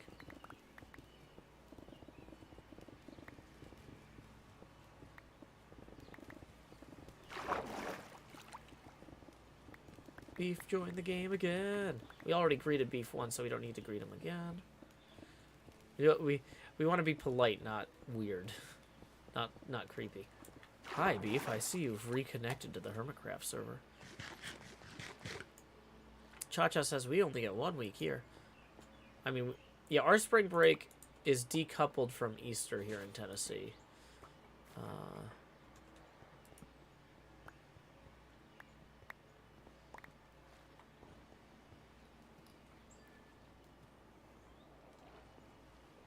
Okay. It's kind of more based around the state testing schedule to optimize for higher, what do you call those? Standardized test scores. They're like, huh, we noticed if we move the breaks around to accommodate Easter, then the scores are better in years when the break is around here and worse in years where the break's around here. So then they're just like, we'll just make the big spring break permanently there and then give 2 days off around Easter. So, whatever. Moon Roses says, I just saw your tags on Twitch and I gotta say I love them. I don't remember what they are. I set them during a stream with Cleo. I think I was mostly making fun of Cleo's tags. What an impulse. I think I looked at what Cleo's tags were and then created joke riffs on some of them or something. I don't... Like, people are like, why does this say this? Like, I don't know. It made sense at the time, and I'm too lazy to change it. This is what it comes down to.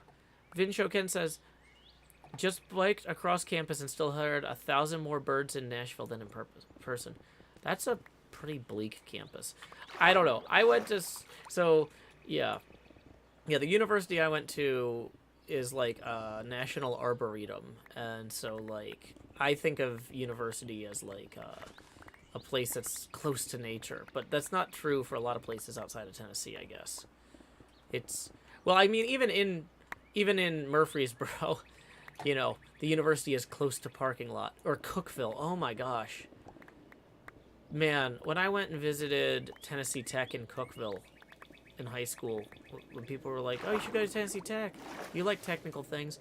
I'm like, I don't want to go to school in a parking lot. It's like, the whole college is just parking lots, like, surrounding buildings.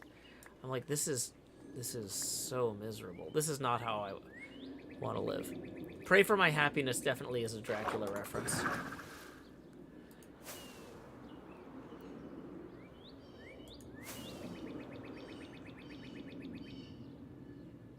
Cha-Cha says, our campus acts as a green corridor in the city. Yeah, see, that's awesome.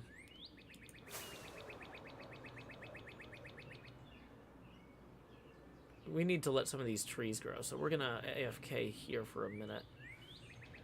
Oh, well, I just get a quick stretch in. Grow in some trees and stretch in my back and arms. Woo! Sean Deere says, Maryville College in Tennessee is really nice. I bet. There's a lot of beautiful campuses around the state. We were just visiting Swanee the other day to go hiking. Man, wow. I gotta say, it is a gorgeous, gorgeous campus at the University of the South in Swanee. Up on Monteagle. Stretching my arms, moving them around, waving them around, making circles, making more different circles. Gotta stretch out. Woo! Okay. So while we got that stretching, hey, some trees grew. Let's go ahead and harvest some of those beautiful birch logs there.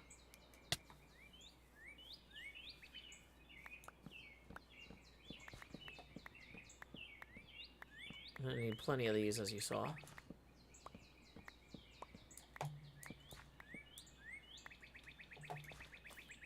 I don't think there's going to be an HHH stream today because I think that I might need to be...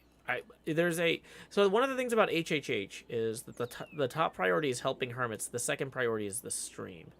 And I think there is a thing at that time that I need to help with.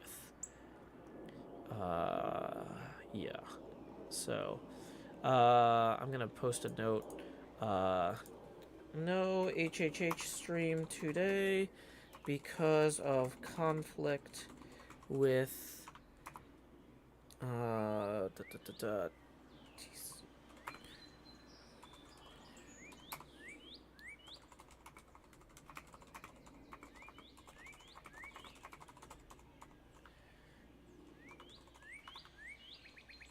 So I'll be recording something.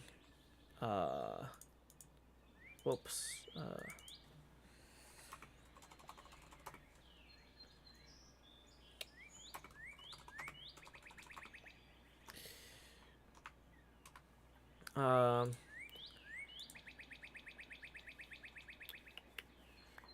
But Beef had wanted a second set of eyes on, the big TCG matches. So I'm gonna help ref with that.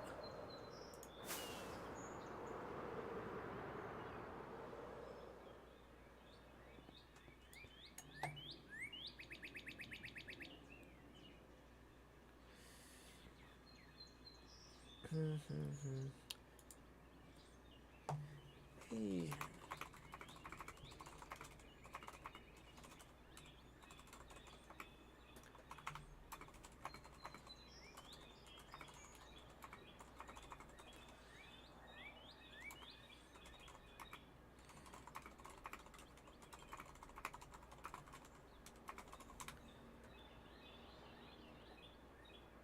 Yeah, because there was an issue with one... And Jason says, Joe, we're off tonight. Sure. Yes. There was an issue with one of the TCG matches where Jevin kept playing cards and the ref didn't catch it. And the ref had requested a second set of eyes on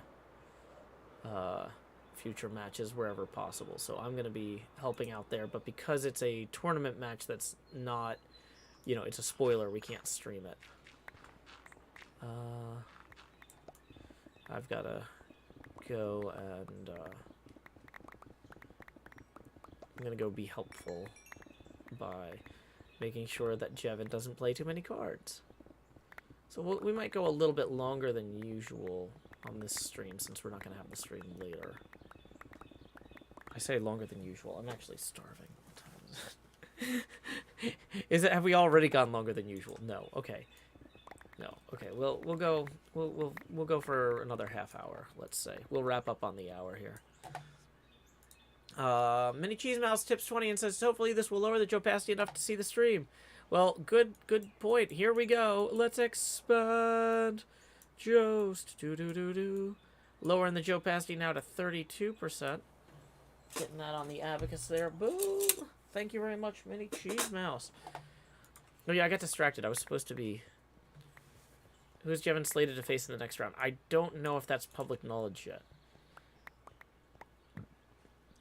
That's why I'm saying, like, this is, like, spoiler territory. I gotta be careful what I say. Excuse me.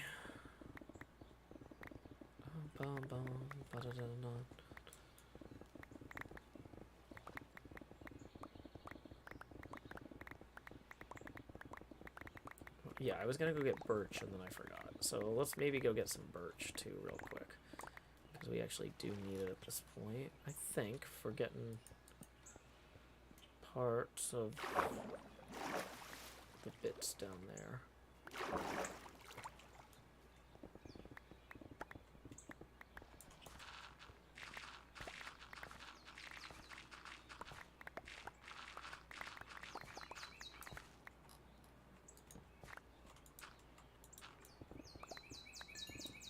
Where's the... Where does that go up? Okay, so that goes up there. So, okay. Yeah, we got plenty of room to keep digging here.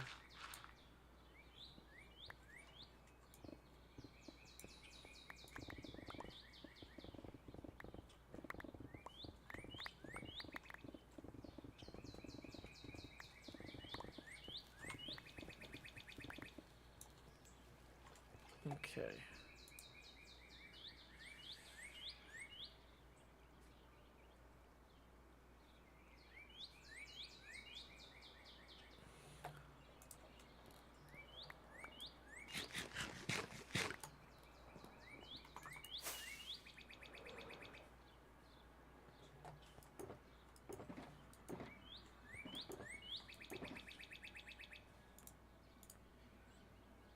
Cool.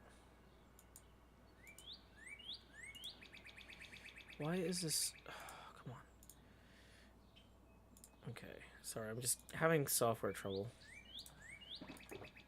Okay. That's fine. I think I fixed it. Yay. It's like, great. Discord has a pop-up that I can't figure out how to dismiss. It's like I'm trying to respond to beef about the TCG game today.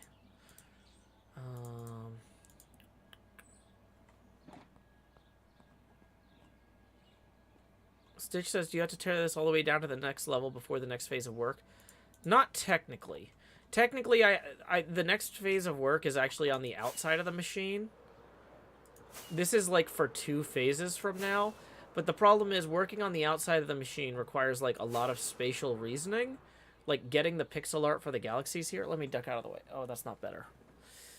Getting the pixel art for the galaxies in requires a lot of spatial reasoning and awareness of my situation.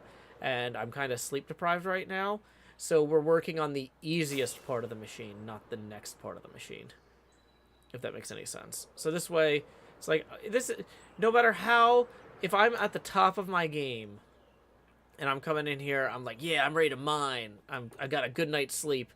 I'm not going to mine this out that much more effectively than if I just roll in here when I'm like, oh, I've had terrible sleep the last 2 nights. Whereas, like, the difference between getting the pixel art right and wrong is a huge difference, right? Like, that's like, I'll end up redoing that 12 times if I don't come into it, like, in a place where I'm, like, alert. So it's just kind of one of those things where I'm prioritizing what's the best thing I can work on right now based on my current capabilities. Mac, congrats. Mac says, just finished the topography and the map for my fantasy setting. Thanks for the stream, Joe. Wouldn't have gotten through it otherwise. I'm always happy to help, Mac. This is the sort of thing I love having stuff on in the background while I try to concentrate on work, because otherwise my brain, I'll start trying to do something creative instead of what I'm supposed to be working on. It just helps occupy the speech center of my brain to have other people streaming and something to listen to. Okay. So, oh yeah, we were going to gather some more birch, and I got distracted. So let's go do that real quick, like zip zip. Make sure we got our alerts open here. Cool.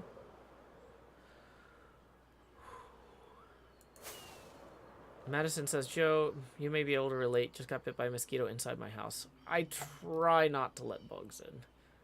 It's a challenge, but yeah, there's a lot of mosquito treatment companies in Tennessee.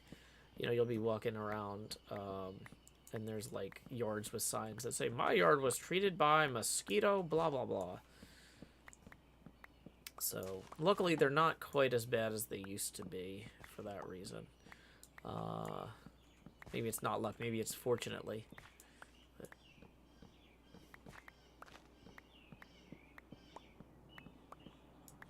yeah, the face camera gets bigger every time we hit a tipping milestone. We are currently 20 even away from our next face camera expansion milestone, and tips are welcome via paypal.me/JoeHills and YouTube Super Chat. Do the bats serve an ecological purpose? The damage they cause by spreading disease outweighs any benefits they have as food for, like, bats or whatever. Bats could eat other things, too, if needed. Humans targeting mosquitoes is generally a good thing.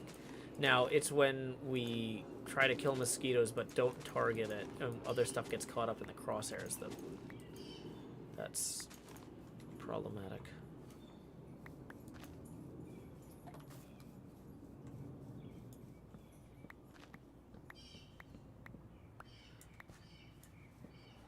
Mini Cheese Mouse says, I didn't get bitten at all when I visited last May, and I'm known to be delicious to most biting bugs.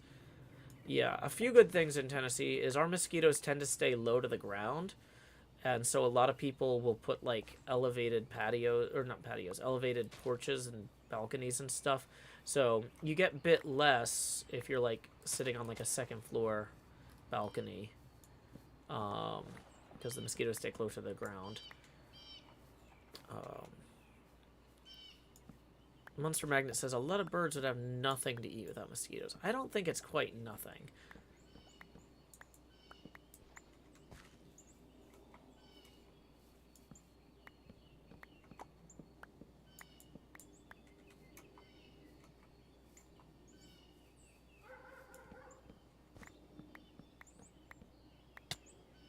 Well, what happened? Oh, a tree grew.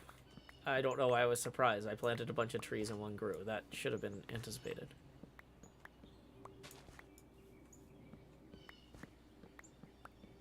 Okay, here we go. No saplings.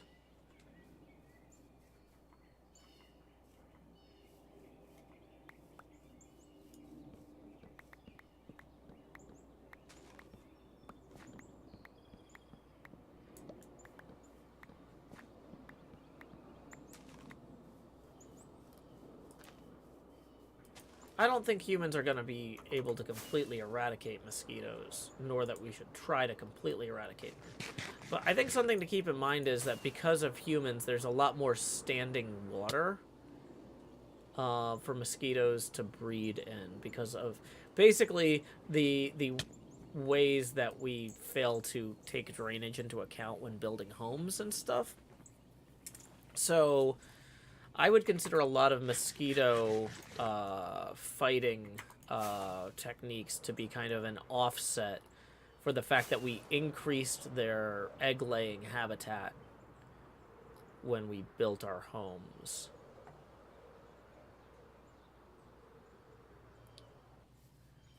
So it's kind of one of those things where they would run away population-wise because of the changes we've already made to the ecosystem. This is more balancing it out. Alex D. Perazzo says ditto for termites. I'm not sure I'm not sure about termites entirely because of how trees fall naturally and stuff. But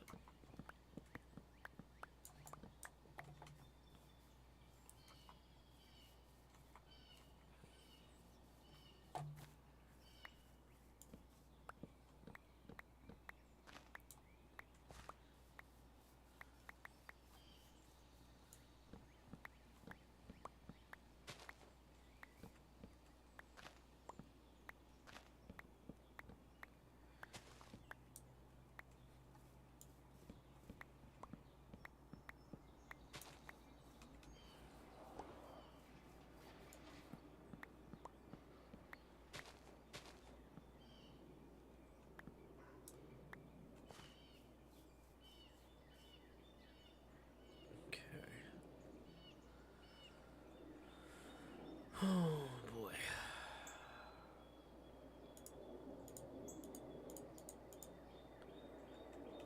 4 stacks of lumber is probably not enough.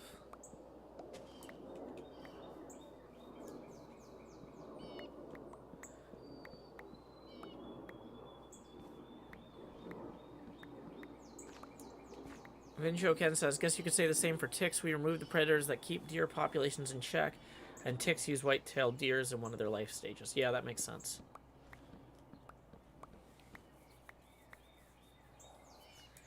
Nope Queen says, somebody on Tumblr said if vampires were like mosquitoes, the males could just live off tree sap. That's possible. Monster Magnet says, a lot of the standing water close to human habitation is man-made, but overall wetlands are among the most disappeared of our natural habitats. I'm sure there are a lot fewer mosquitoes around than there used to be, but a lot of them are in the wrong place. That makes sense, Monster Matt. Yeah, that's true. We have drained a lot of swamplands and wetlands. I saw that when I lived in Florida for a couple of years.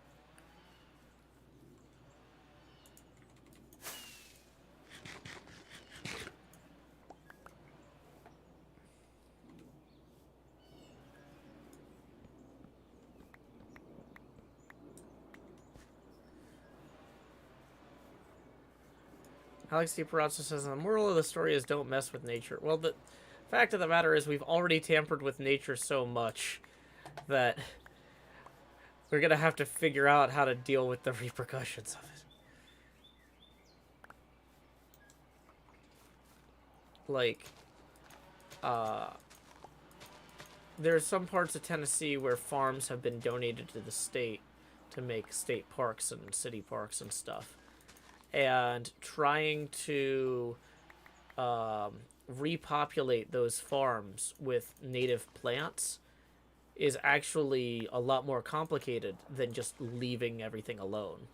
Because if you just left it alone, a lot of these fields would be overtaken by non-native invasive species because the farmers already ripped out the original native plants and their defenses, and the young native plants aren't going to be able to thrive competing with the invasive species in an environment that's a complete blank slate, if that makes sense.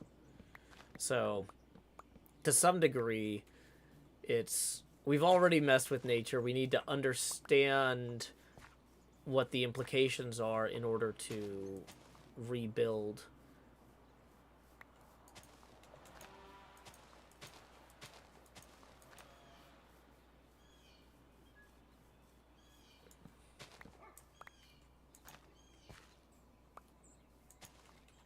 Or reconstitute it. Because yeah, if you just let a random field in Tennessee go, it's not going to revert to nature the way it was before it was a farm. It's going to basically just be a victim of whatever the worst invasive species are in the area. It's a net negative at that point. You gotta really cultivate returning it to its natural state, which is not what you might expect intuitively.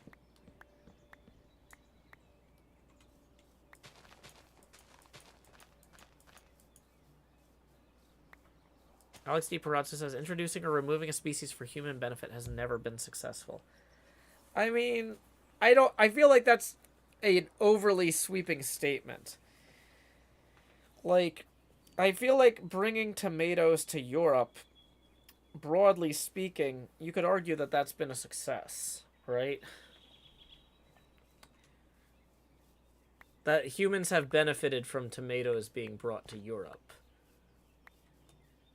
Like when you start using the word never, you open a lot. Ah, there's 3 guys, 4 guys, 5 guys with crossbows. It's because you use the word never. They showed up. Q10J1 says, this is my first Joe Hill stream. I'm confused what's going on with the giant face. Is that you? It is. Howdy. Yeah, so, like a lot of streamers, I use a webcam. The camera gets larger when people tip and we hit certain milestones. We're currently 20 away from the next face camera expansion, and tips are welcome via paypal.me/JoeHills and YouTube Super Chat. Most people put the show on while they're working on other stuff. And so the idea is that, you don't want the visuals to be too appealing because then people won't get their work done. But when they do want to look over here, they get to really experience HermitCraft through the eyes of a hermit. This eye. Or as they say in Australia, good eye, mate. Because they like my eye. And mate is Australian for friend.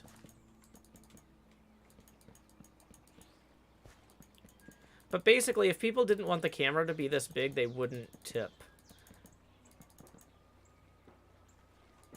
And before I introduced this tipping system, I had to work a day job, and I made at most like $6 a stream. Yeah, this is basically a live podcast type of thing. But once I added this face camera expansion thing, I started making enough money that I could quit my day job. Like, the viewers have spoken. This is what they want. Also, a lot of people don't like this, but they weren't tipping in the first place, and then they leave, and so it keeps the chat nice and calm and moving along at an easy-to-follow pace, which is also good for the regulars. Luxme13 says, I listened to the stream while I was exercising, and it was great. See? Yeah, that's exactly it.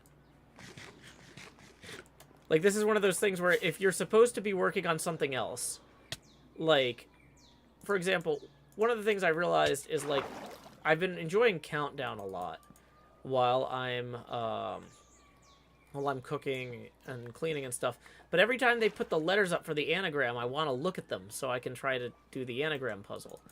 And that's bad if I'm supposed to be cooking. I shouldn't be looking at anagrams, right? So with this, you look over and you're like, ah, there's a giant eye there. I better get back to cooking.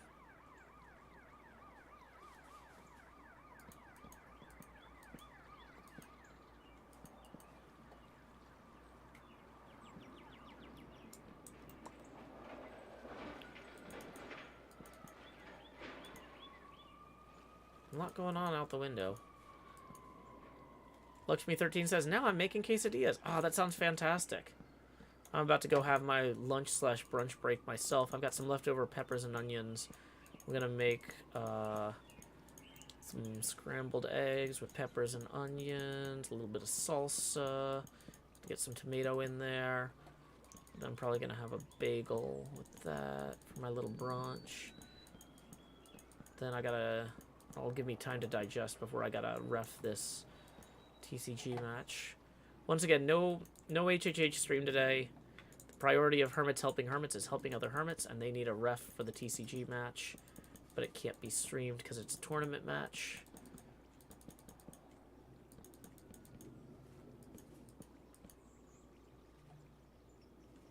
Manatee Gag says, one of the people who submits a lot of puzzles for the Sudoku YouTube channels was on Countdown, and he completely wrecked house. That's cool. Uh-oh, it's getting dark.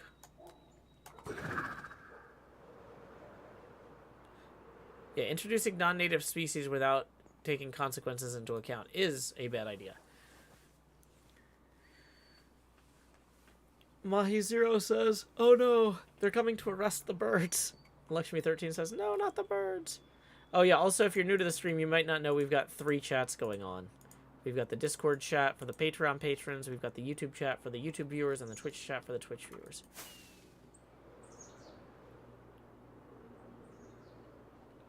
Yeah, so speaking of which, how close are we to... Okay, oh, we still got 15 minutes left in the stream before I go make my brunch. Just as a reminder, tips are welcome via paypal.me/JoeHills and YouTube Super Chat. We are 20 away from the next Face Gamer expansion milestone.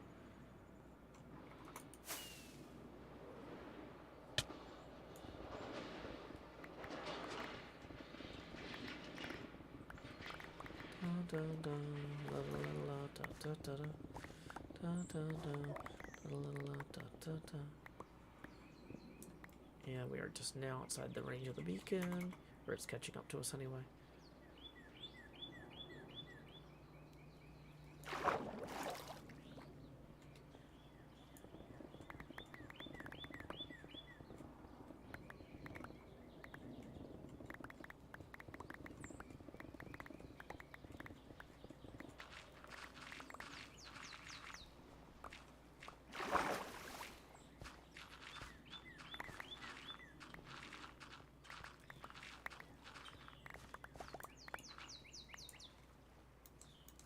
Looks like we could birch some of this in.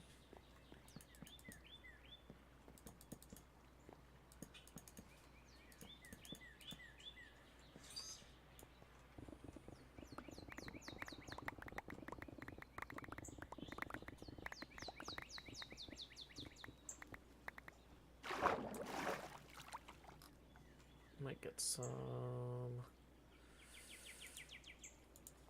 torches as well.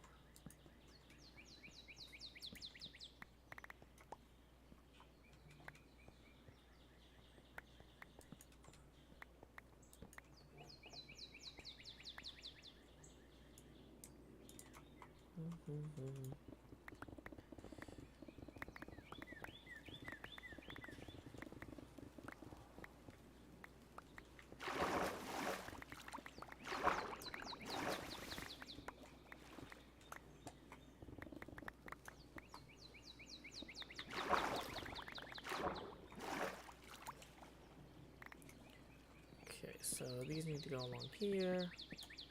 How far back does that go? It goes to there, okay.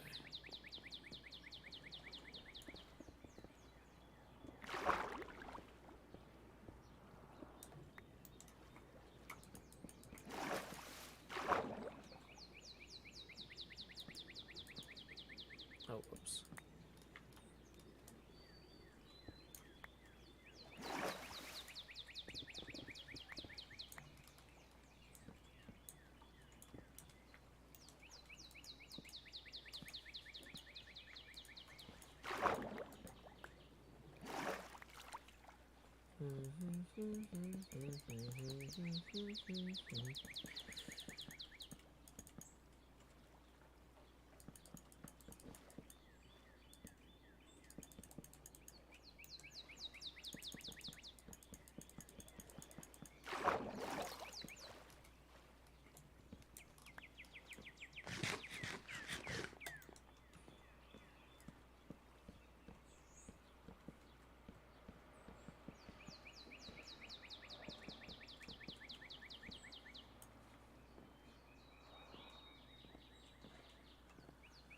Okay, hey, we got 13 rolling in from Lakshmi 13, who writes, Joe, thanks for creating a community that motivated me to exercise when I needed it, and keeping me company while I exercised. Hey, happy to help, Lakshmi 13. That puts us only 7 away from the next Face Gamer expansion milestone. Tips are welcome via paypal.me/JoeHills and YouTube Super Chat. Evan Netta says, John Richardson has a comedy docu show called Meet the Richardsons with his wife that's very funny. I've heard good things about that, but I'm trying to avoid spoilers for 8 out of 10 Cats Does Countdown, and he's not married yet in 8 out of 10 Cats Does Countdown. I'm only in like the 2015 episodes. And I think he mentioned being engaged. So I'm going to wait until he gets married in 8 out of 10 Cats Does Countdown to watch the stuff with his wife.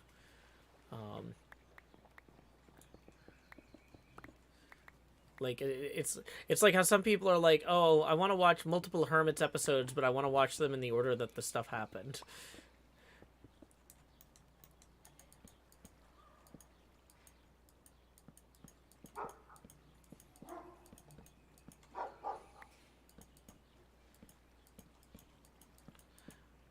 But like I started watching Taskmaster, and then I started watching Countdown, and I'm like, ooh, there's actually some.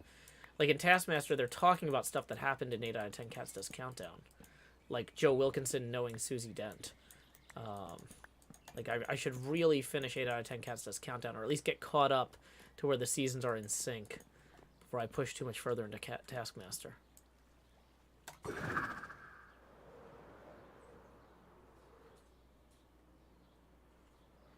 Okay.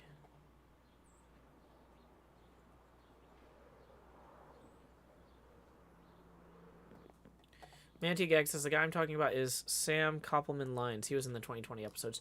Yeah, it'll be a while before I catch up to those then.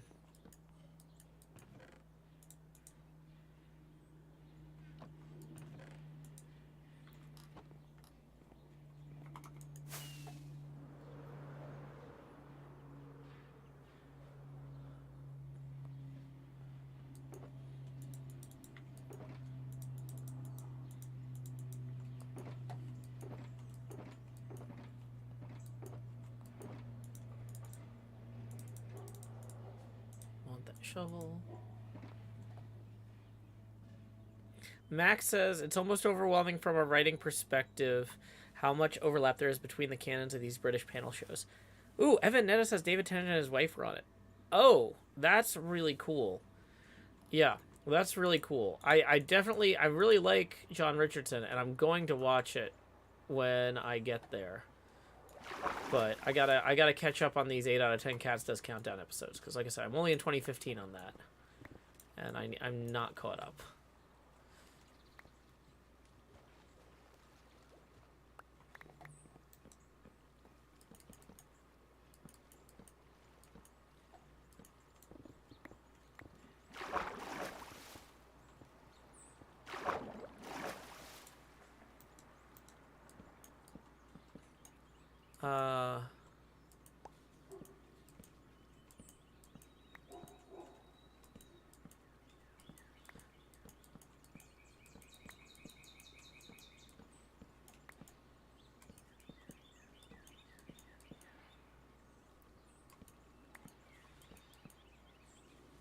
Where am I watching Taskmaster? YouTube? Yeah. All of the Taskmaster episodes from the early series are on YouTube. Once we get caught up with the present, the new ones, I think you have to get, like, either BBC subscription if you live in England, or pay for them on iTunes. But, I mean, there's, like, 14 series of Taskmaster, and I just finished Series 2. So, I'm not... And I put a pause on it for right now while I catch up on 8 out of 10 Cats Does Countdown.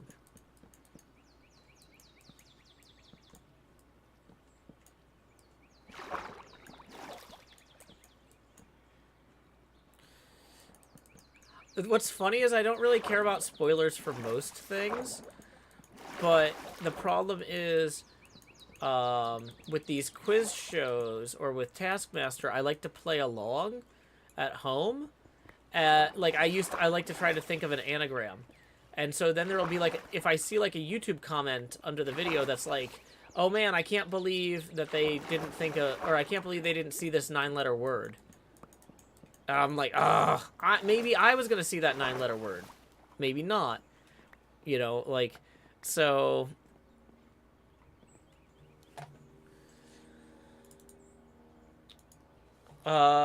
Let's see. Amanda tips 10. Thank you, Amanda. That's gonna get us $3 past our next Face Gamer expansion milestone. Here we go. It's time to expand Jost. Do. And we are going to lower the Joe opacity now to 24%. And there's a helicopter. Evan Netta says, can't you use a VPN to sign in to the British channel and make an account? In theory, yes.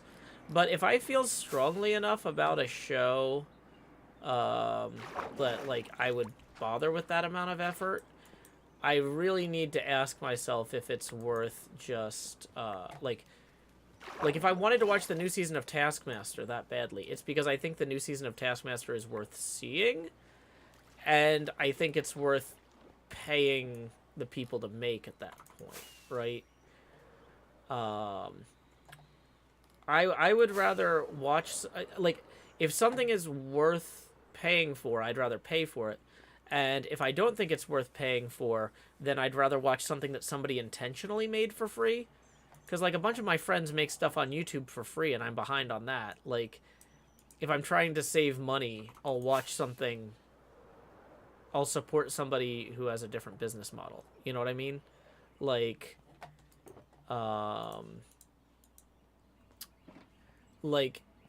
in very... it's just, like, personally how I feel about entertainment. And, you know, like, I make stuff for free.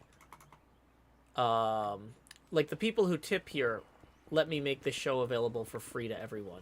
I have a business model built around making the show available for free to everyone. And I understand that I'm competing with everybody else who makes their stuff for free. But I don't really, I don't know, just psychologically, if I start comparing my work to work that you could steal for free, I feel like that's going to put me in a bad headspace. Like, you know, like, I don't compare my show to the stuff I watch on iTunes, right? So, like, when I bought the Evil Dead show with Bruce Campbell in it, that to me is like a different type of thing than what I'm making here. I don't know. I feel like it would put me in a weird headspace to start comparing paid entertainment to free entertainment by treating paid entertainment like it was free. This is like, I can't quite explain this. I don't think I'm doing this doing this argument justice. But, like, if they're making it available for me to watch, but saying, hey, please pay this money, I'll either pay the money and watch it, or I won't pay the money and I won't watch it.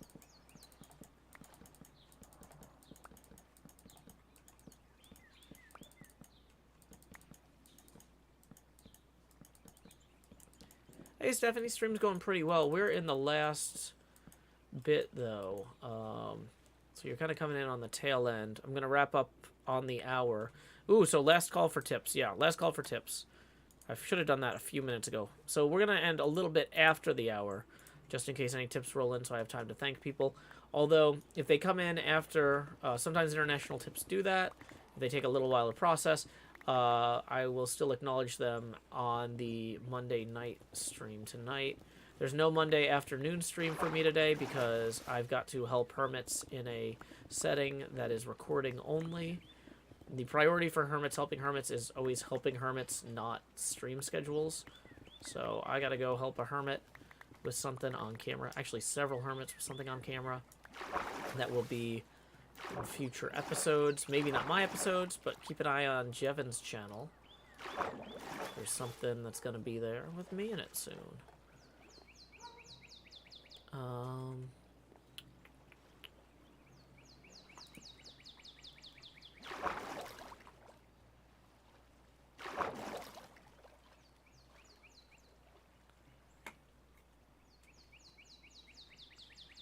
Kit Tat says, when the world is owned by a small group of people, that's not an economy, that's socialism. No, that's not what socialism is. That's an oligarchy.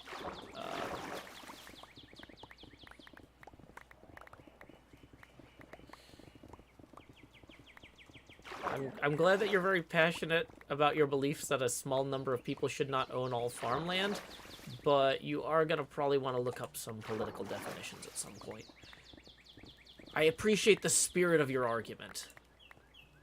But words do have specific meanings in this context, and you're going to want to refine your argument by informing yourself about some of them.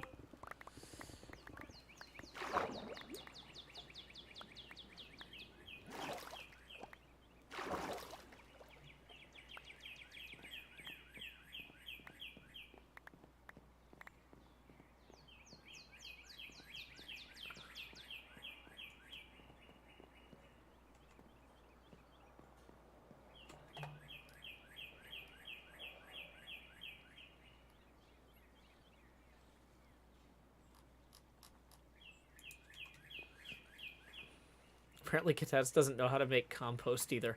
Wouldn't surprise me. We do have happy birds in Nashville. Also, there's somebody yelling outside. But they just yelled a single syllable, so... But if they start having, like, a loud cell phone conversation outside my window, I'm gonna have to... Yay, apartment life! Okay, yeah, Kitats, you're being a little bit confrontational here. I'm done. Yeah, wow, the stream was about to end. All you had to do was just be chill for one more minute. Yeah.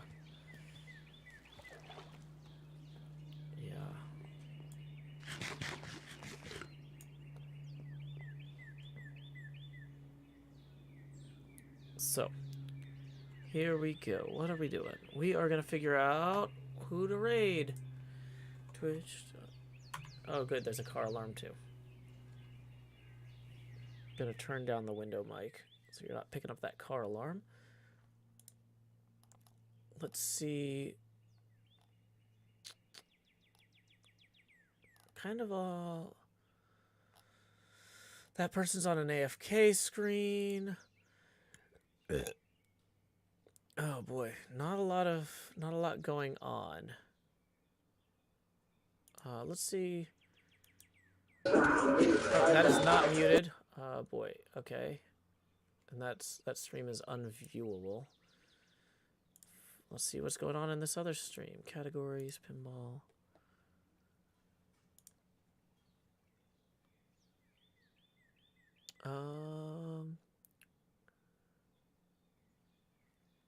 Is this person... This person is running Pinball FX tournaments. Ooh.